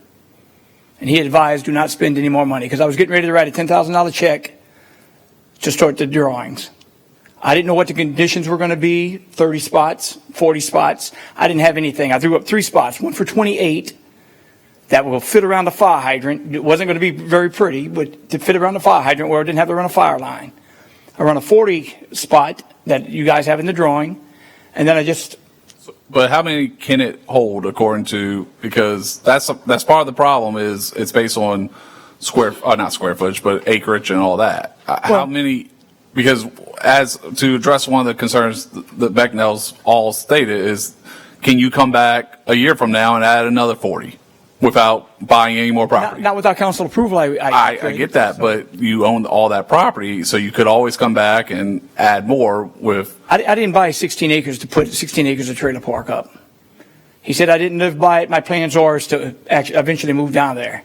Right now, I got to elevate 9 feet, so that puts me out. Because I've actually met with somebody today to build a house. So... I mean, I looked at all the things you're talking about. I didn't buy 16 acres for a trailer park. What I wanted to do is get into this thing, put up a business, have the opportunity for my family, and just start a little history myself. So another thing I wanted to know, which I should hit on this on the stolen ATVs, is a lot of people bring up cruisers right there, and one person spoke about problems they're having, and the problem is they're basically fishing in the pond. I understand it is trespassing, but at the same time, it's not like a lot of complaints are coming about from people in that area of things getting stolen. So, in regards to the moratorium, Mr. DeGuy, you were dead on when you made your comments back then. Yes, he was. That nothing got accomplished. We should probably listen to you. You have the experience for multiple years on this council. And another thing I told you multiple times, David, is we put zoning board members in place. I know you hit on it. Other members hit on it. We have a process. Now, it failed to pass the zoning board. You had 1 yes, 5 no's, 1 abstained, which is the one that you referenced. Mr. Edwards is the one abstained, does own a trailer park, so he did not vote against it, but he had to abstain. And then 3 were absent. May I comment on that, please? Hold on. So, again, it's one of those things that I see both sides. As the gentleman stated very well, we need housing in lower end. We have the LNG plant. This will help. At the same time, we do have infrastructure problems, all that. So I'm kind of in between on, I still don't even know. I want to hear other council members' comments, but I've always said that I got to put my trust in our zoning board, but at the same time, they had some concerns, and I read your responses to all that. I don't think I made that mean, but I did read the transcript. Okay. So go ahead and you can respond to the zoning board. Okay, so the zoning board, if you looked at transcripts from 2 months earlier, they voted on a piece of property behind a convenience store across the street from me. I was there at that one. Okay. 3 members voted for that with opposition from the adjacent neighbors. They voted for that, 3 members. Same members voted against me. That's how consistent we're not with our zoning board. That's how not standardized we are with our processes. That I get that, but that's we put our zoning board members in place. I didn't even know my zoning board member before, but I read her notes from previous ones, and I actually kept the one that was my previous council member in place, and she actually voted no for it. So it's not like we put our buddies in that position, or at least I didn't. So I can't comment on why they voted for. I was at that one that you're talking about, and they had some major concerns with that one. I remember that one well. Traffic issues and pulling out onto the highway, and the amount of space and road to the back of the convenience store, all that stuff. But like I said, I see both sides. I'm going to yield, and we got, because technically you're only supposed to come to Mike. I had a direct question for you. Yeah, well, you asked about the zoning board, and that's what I'm talking about. Yeah. I built in Jefferson Parish, and I built a building. Zoning board went against something I wanted to do. And I addressed each council member, and I told them, and they said they're not qualified to make that decision. Now, that's coming from them. And they passed after I showed them my homework. So. All right, Mr. Konovich. Yes. You don't know how many you're putting in there right now. I want 40 spots. Now, if that's what you guys want me to stick with, then I'm a man of my word. I'll stick with 40 spots. I don't know where the assumption came with all this, and I get it with the drawing. Look, it would scare the heck out of me too. But I had to give something, and I was advised not to spend any more money on the plans, and that's where I stopped. Now, the council members that I spoke to about that, if they want to mention it, that's fine. If not, that's fine. But I was told, don't spend any more money on it, so I didn't. Because I wanted to do something first class that I can present, and I wasn't able to. And then the moratorium came into effect, and it wasn't worth me going out and spending money on it. Well, the moratorium didn't have nothing to do with rezoning the property, did it?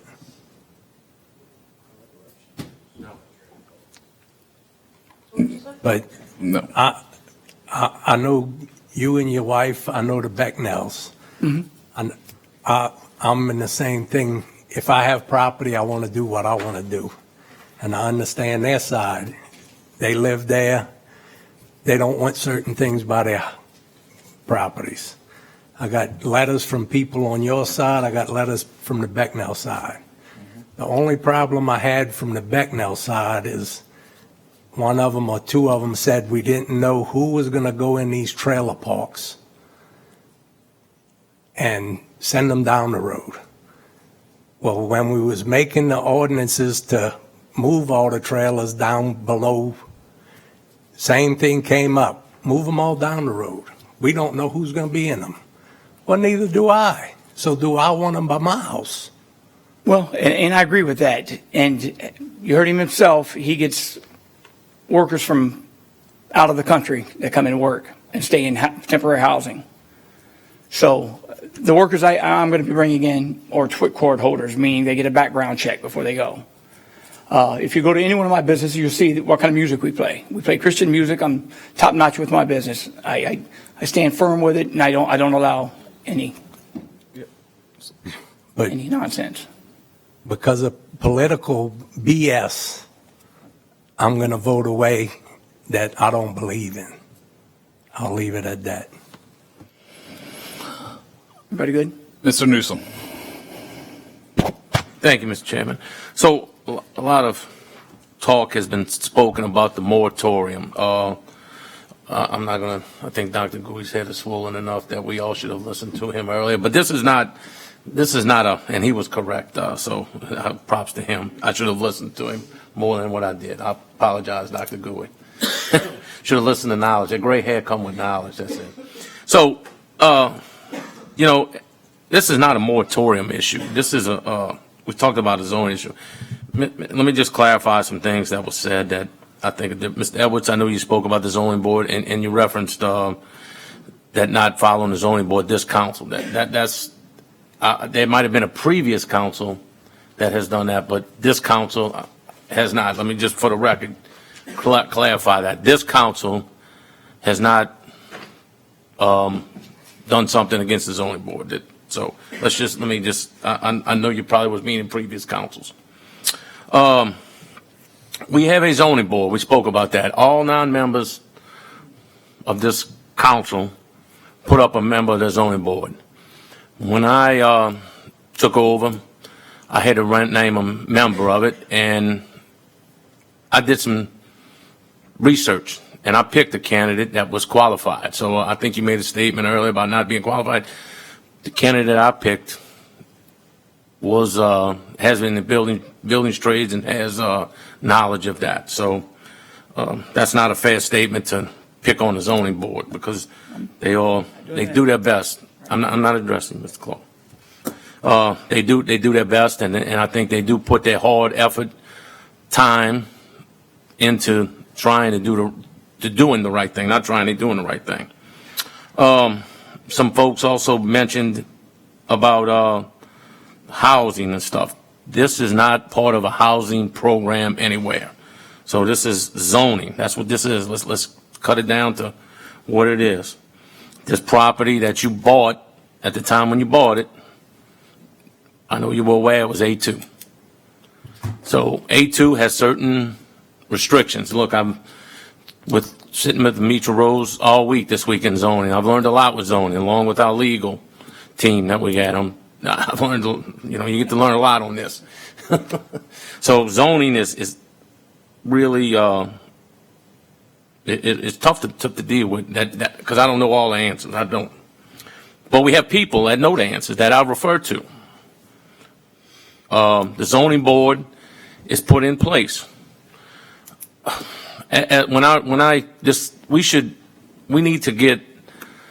We should follow, in my opinion, strictly District 6, Ryan Newsom. I'm not speaking for anyone.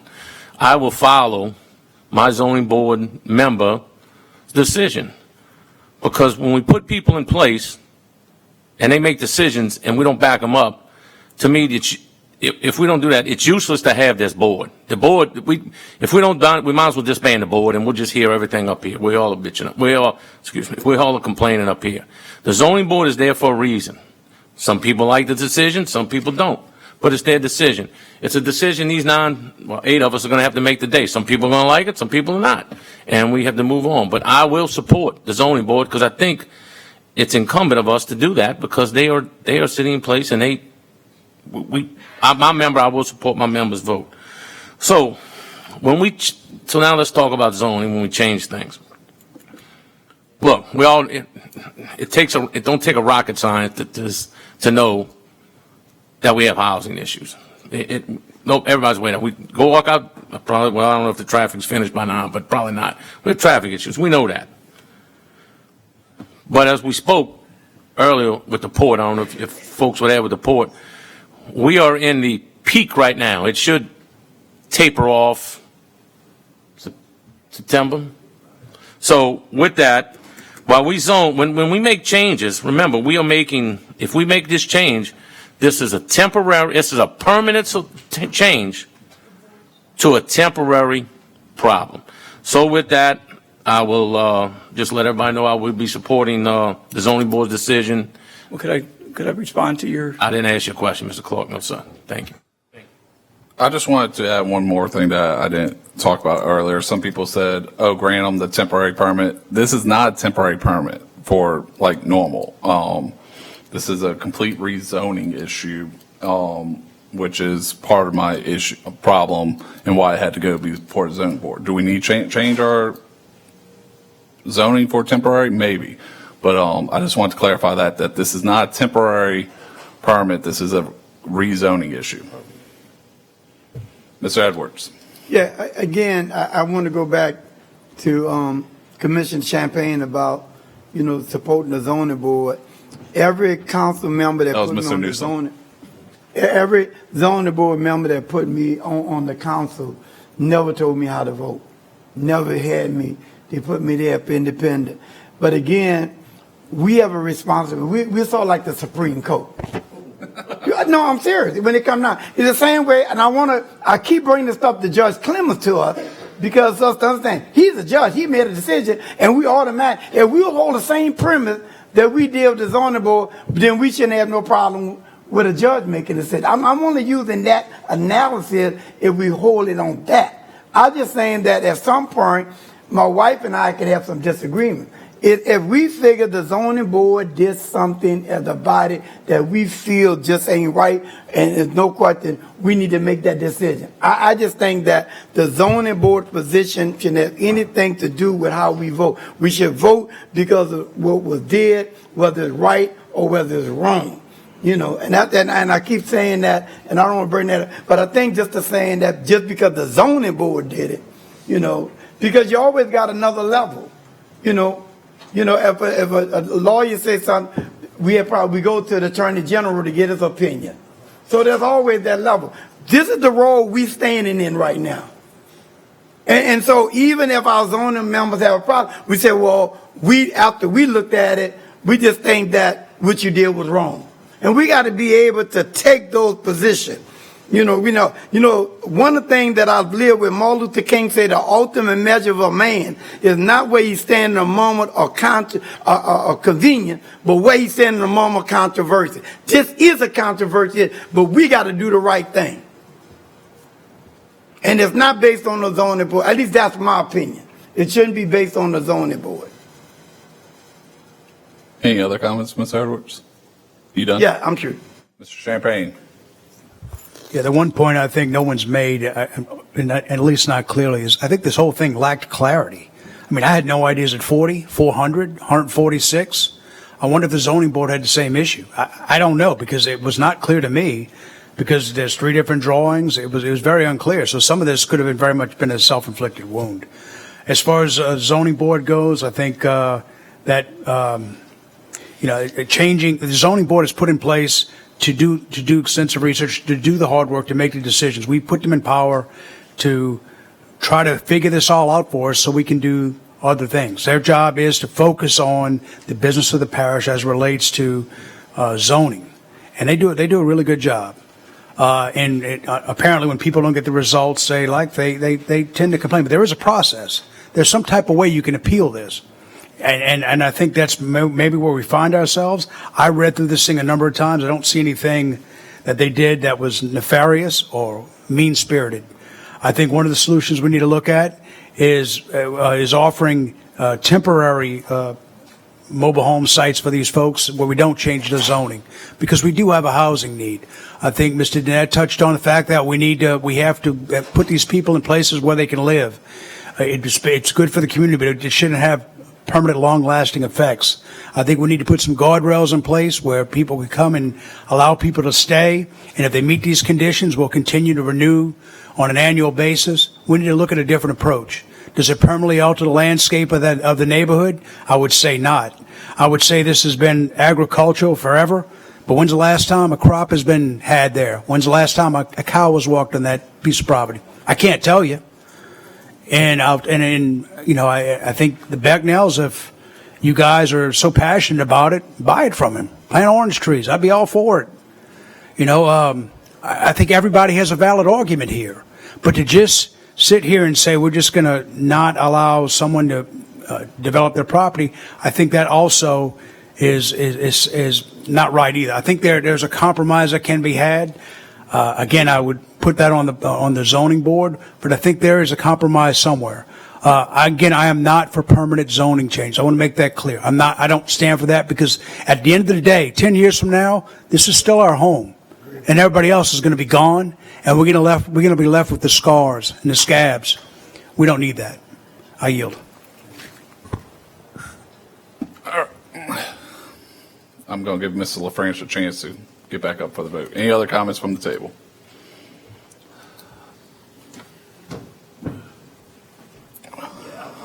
Machines are open. Oh, you want to say something? Sorry. Wait. Mr. LaFrance. Go ahead. More than anybody in this parish, my district has been dealing with this, and have been dealing with this a lot. I'm going to let y'all know. This RV Parks has been one pain in the butt dealing with me in my district. It don't end. It don't end. You get phone calls. Some people want it. Some people don't want it. You got a problem with dogs.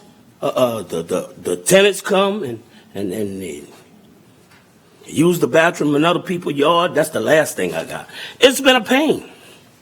Were we prepared? Did we know all this was coming? We were not prepared.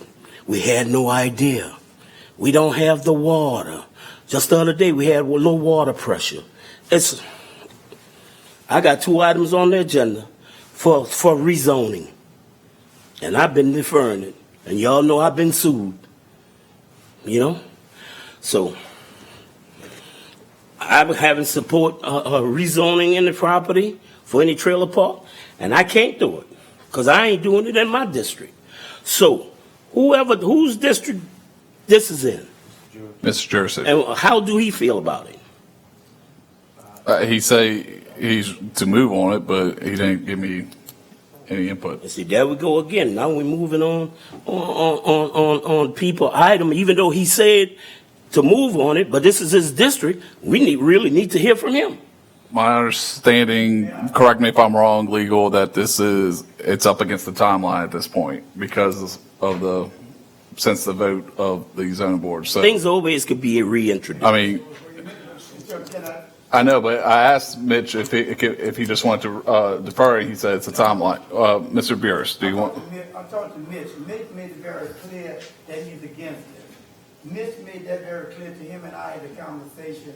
Mitch said he supports the Becknell. He said, I have to respect the people. So Mitch is definitely against Mr. Clark. He made that very clear to me, and I made him my opposition. And he said the residents don't want it, and I have to support them. So Mitch is very clear. If he was here today, I could tell you Mitch is supporting the position of the Becknells. He made that very clear to him, and I made that very clear to him. And I told him I understand that's his position, and we had that understanding. So, and that was around 11 o'clock today. All right, back to Mr. LaFrance. He has the floor. So, Mr. Clark, is this the only thing you can do with this property?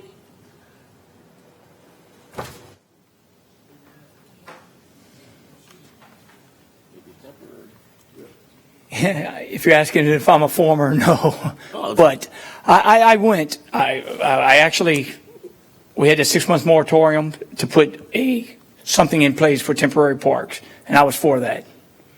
So and I sat in jail for 6 months, detention, sitting there waiting on something to happen. Nothing happened.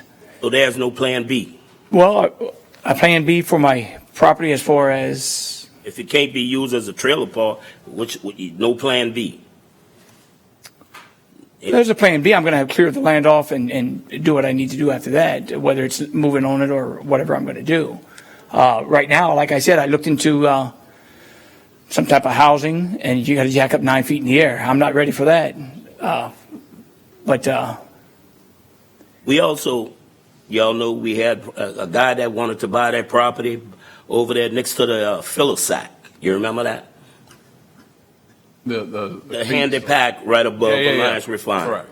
And he had spoke to me and he had spoke to y'all, and I told him, don't do it because the residents didn't want it. Yeah. Don't do it. But I also have friends of mine that wanted to buy property in Port Sulphur. I'm talking about friends of mine. And I told them, don't do it. Well, and I can see that, but I was told by people that were setting up there that was in support of it. I was told about the temporary park by people setting up there that they were for it. So I went by what I was being told. And like I said, I take everyone for their word until they prove themselves wrong. So I didn't jump on this like my wife said. We do our homework before we jump into something. There's no way. Because like I said, I went and I was burnt out 4 months ago before I bought the land. And I was told, no, don't do that. Fight the fight. We want you to have your park. We just got to put some restrictions in place. And we went to the moratorium, nothing happened.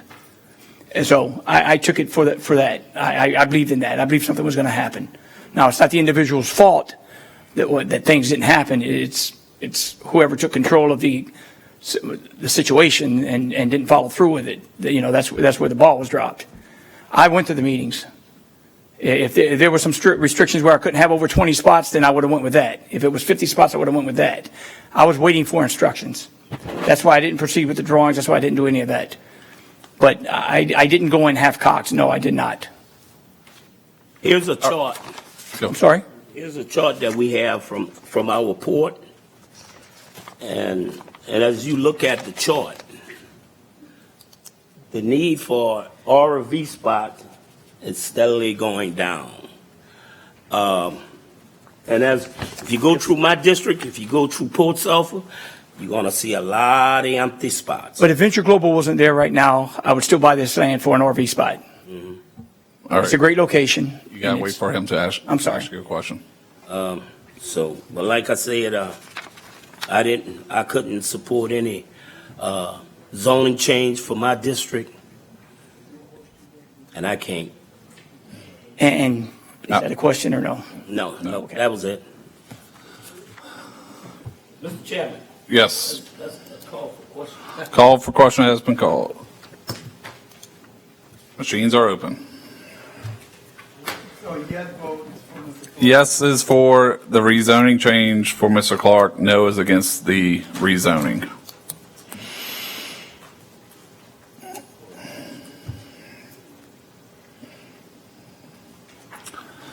And it fails 2 yeas by District 1 and 4, 4 nays from Districts 2, 3, 5, 6, and 2 abstentions from Districts 7 and 9.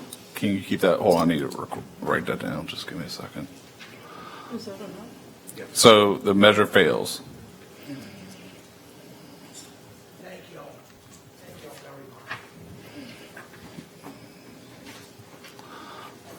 Wait, hold on. 5, 3, 1, and 4. All right, thank you. Next item, please. What?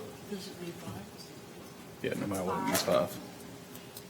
Well, 5, an ordinance approving a plan of re-subdivision Lot K1 Lagrange Plantation, Plaquemines Parish, Louisiana, into lots K3, K4, and K5 Lagrange Plantation as shown on the plan and plat of survey by Dufresne Surveying and Engineering Incorporated dated March 27, 2023, the owner having fulfilled all the requirements of the subdivision and re-subdivision ordinance of the Parish of Plaquemines, without cost to the Plaquemines Parish government or the Parish of Plaquemines, and otherwise to provide with respect thereto. Councilmember Jurisich. I offer on his behalf. Do I have a second? What? All right, note with no second, we'll defer this item. Next item, please.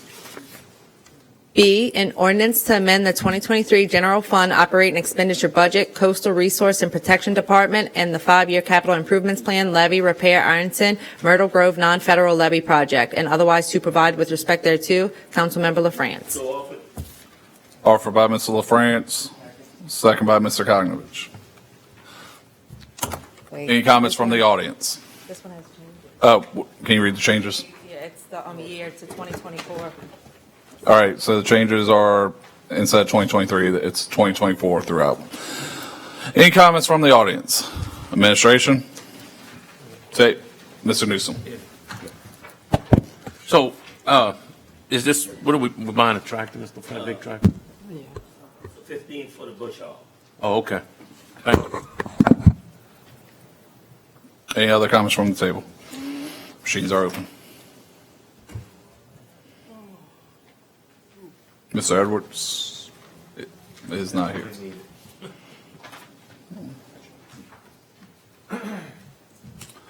Passes 7-0. Mr. Edwards has stepped away. Defer C. Oh, sorry. Yeah, continue. Did you need him? C, an ordinance to declare lots A1 RC Kent Senior Divisions and Lot V1 Vidrin Division located at 8056. We're deferring C. C, deferred. D, an ordinance to enact Section 231, Division 1, Article 3, Chapter 2 of the Plaquemines Parish Code of Ordinance, providing for the random drug testing of parish elected officials and unclassified employees, and otherwise to provide with respect thereto. Councilmember Kotnovich.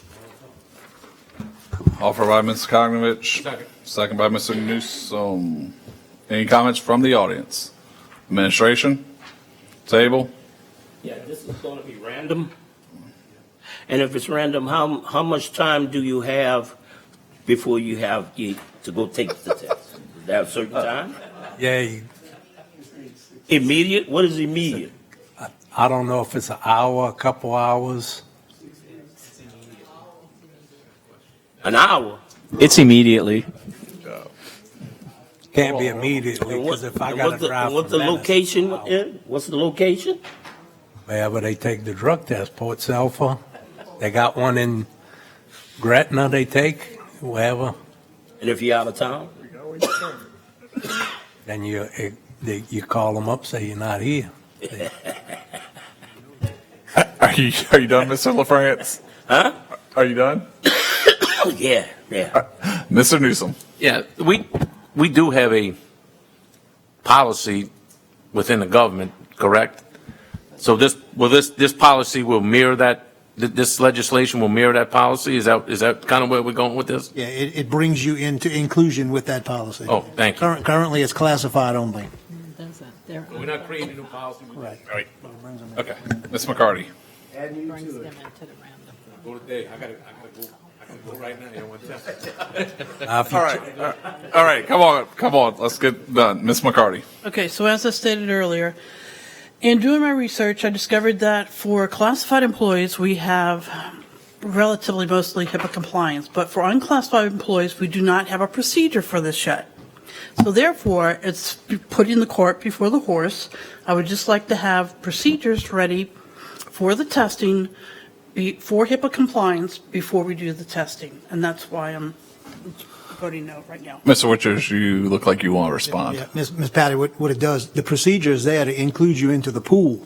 Mm-hmm. The issue is the enforcement behind it. If someone tests positive, the parish or the admin has no recourse to do anything about it. You're an elected official. And the procedures That's not what there, I'm referring to. but the procedures there are, I mean, No. the unclassified employees right here have a procedure. I mean, they do have procedures in place. Well, I spoke with both Human Resources and Civil Service, and Civil Service for classified employees have a procedure for who gets the records, who gets to see what your medical records are, what your test results are, and how that information is stored. However, for unclassified employees, we do not have a set procedure yet, and I just ask that we have a set procedure before we vote to do this. That's all.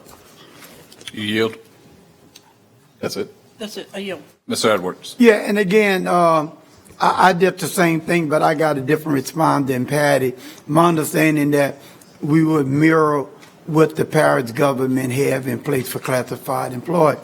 But to answer Mr. LaFrance, when I worked at sheriff office, the warden was just come to me and say, "You got to go." I had to go right then and there. I couldn't say, "Well, let me go home and go tomorrow." When they ask you to go, you have to go right then and there. Okay, and then what happened if you don't go? I'm fired. Well, they can't fire you as an elected official. Oh, I'm so glad of that. Yeah. I don't know. Some days you might want to hold in the car. I'm in the pool. My boss calls me, you got picked. I got an hour to drive to Port Sulphur or wherever we take our tests. If I'm offshore on a boat, they ain't sending that boat in. Yeah. They're going to say he's out of the area. When I was with the airlines, there's been times where I landed a plane, there was somebody late waiting on me as I stepped off the plane. They're like, "Time to go." And you went right then there. So, yeah, I flew planes. So it all depends on what our policy is. I think you you can't wait. You can't push it off for a day or anything like that. I think we have to set up a procedure, it makes sense, but understand, and that's why I was talking earlier about the media forcing it on the elected official, because, the power of that, we left it to voters in terms of if a. Well, I think the procedure's there. It's just mirroring. This will just mirror. Yeah, it's adding to, okay. So that's my understanding. You yield, Ms. Edwards? Yes. Any other comments? Machines are open.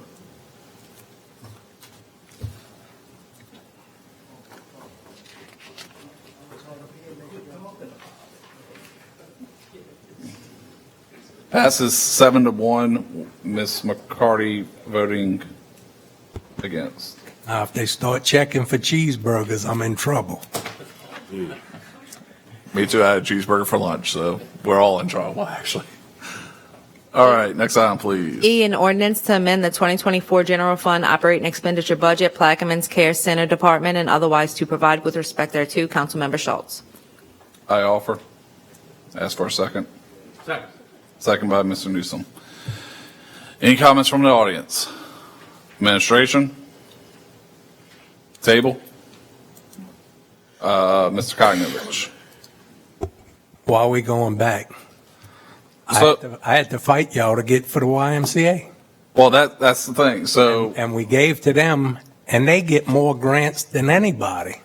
so we did a budget amendment late last year for this year's budget that gave us some extra money. And during the budget hearings, the Care Center was the only ones that came and explained their case, and they explained how they have a waiting list. So, yeah, they get more grants, but it still doesn't cover the services that they provide. So with that budget amendment, I looked into it and I'm like, let's give them, since we kept the Y at the same, we did not adjust their budget.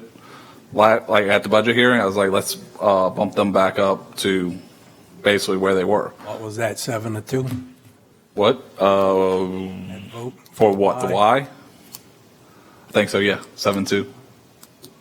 So that's why I decided to bring it back forth. I mean, since we had a budget amendment and we have some extra funds and there's a waiting list currently. Did they ever get to the school board to put money in? The school board is a different year in. They should actually do budget hearings coming up because they're 6:30 year in. So I have been talking to my not my representative, but District 3's representative for the school board, and he acted like they're going to try to get more funding through the school board. What?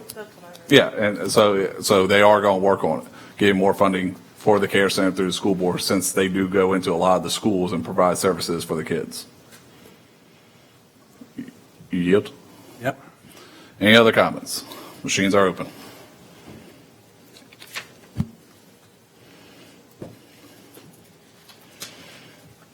Passes 7-1 with District 9 voting against. District 8 is absent. Next item, please. 9G, an ordinance to amend the 5-year capital improvements plan, Southern Oak Subdivision Street Repair Project, and otherwise to provide with respect thereto. And that is Councilmember Champagne. Offered by Mr. Champagne, second by Mr. Kognovich. Any comments from the audience?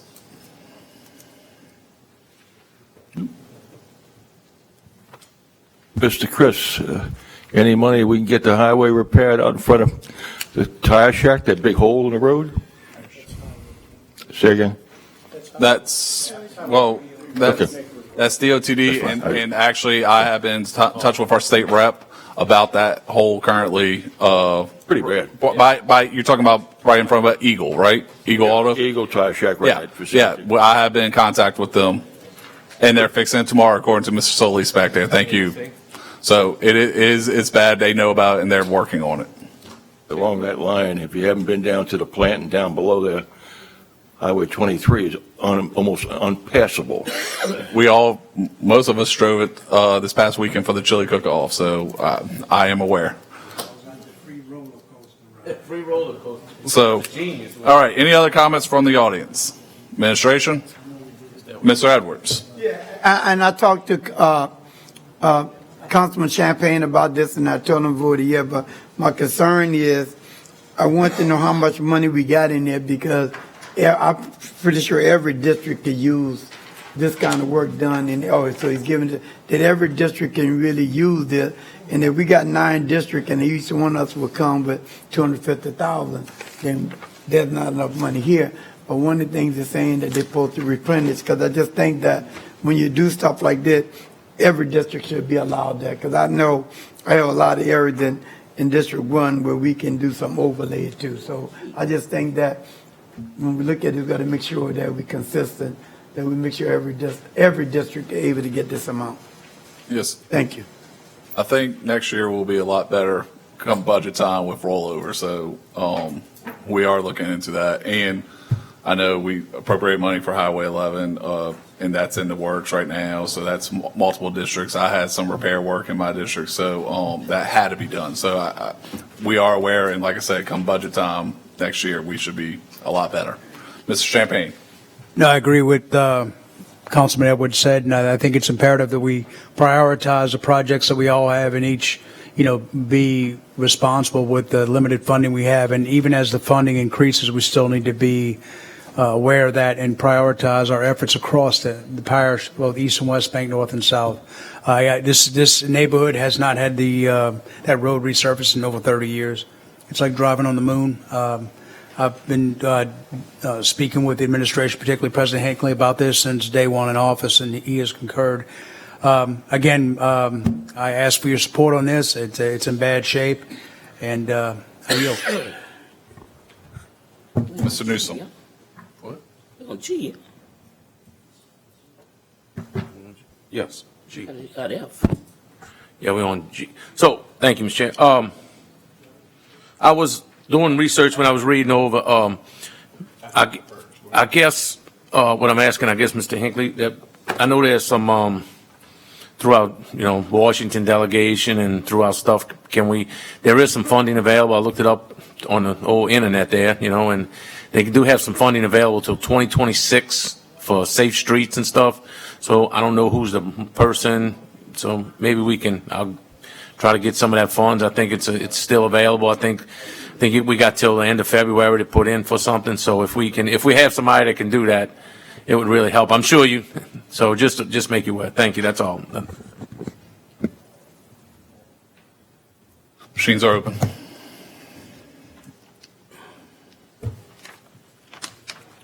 Passes 8-0. Next item, please. An ordinance to amend the 5-year capital improvements plan, restore Ag Bayou O'Nore project, and otherwise to provide with respect thereto. Councilmember Schultz. I offer. Second, Mr. Kognovich. Mr. Edwards. No, they changed. You run it really quick. Oh, man, Come on, man. This meeting is officially adjourned. I don't know about operating under these things. 3 and 9. In second, So did we get a second on that? yes, we did, Mr. Conovich. Okay. So we're ready for the Ready for a vote? I'm not operating this thing. Oh, Thanks for questions. Anyone from the audience would like to make a comment on that, except for you? No, I'm just kidding with you. I like the way you. Okay. Council members? Oh, so we call for the vote? Oh, I'm sorry, administration. Okay. Hold on, I got to finish this one, huh? Now, the council members? Okay. Call for the vote now? Call for the vote. You got to let me call for the vote, right? All right. Okay. Vote for me over there. What's your vote? Yes. What's your vote? I'm assuming yes. Yes. And the motion passes 8, and Mr. George is absent. Wonderful job. Thank you, Mr. Edwards. Sorry, I had to make sure. Thanks for that little experience, man. My kid got dropped off at the wrong place, so I had to make sure. I like how you give me that little training, man. Use that excuse. I love you, my brother. Okay. Really quick, I offered Mr. Kognovich second, right? Thank you. All right, just for my records. Next Okay. item, please. Okay, an ordinance to amend the 2024 General Fund Operating Expenditure Budget, Legal Judgments Department for final judgment settlements for qualified judgment creditors and otherwise to provide with respect thereto. Councilmember Schultz. I offer. Second. Second by Mr. Newsom. Any comments from the audience? From the administration? From the table? Machines are open.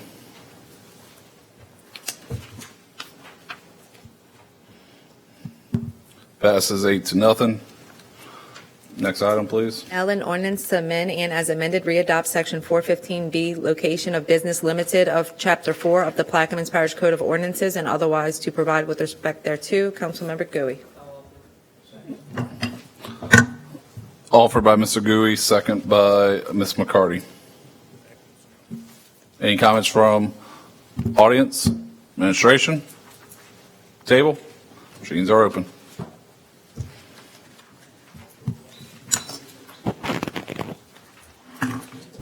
Passes 8-0.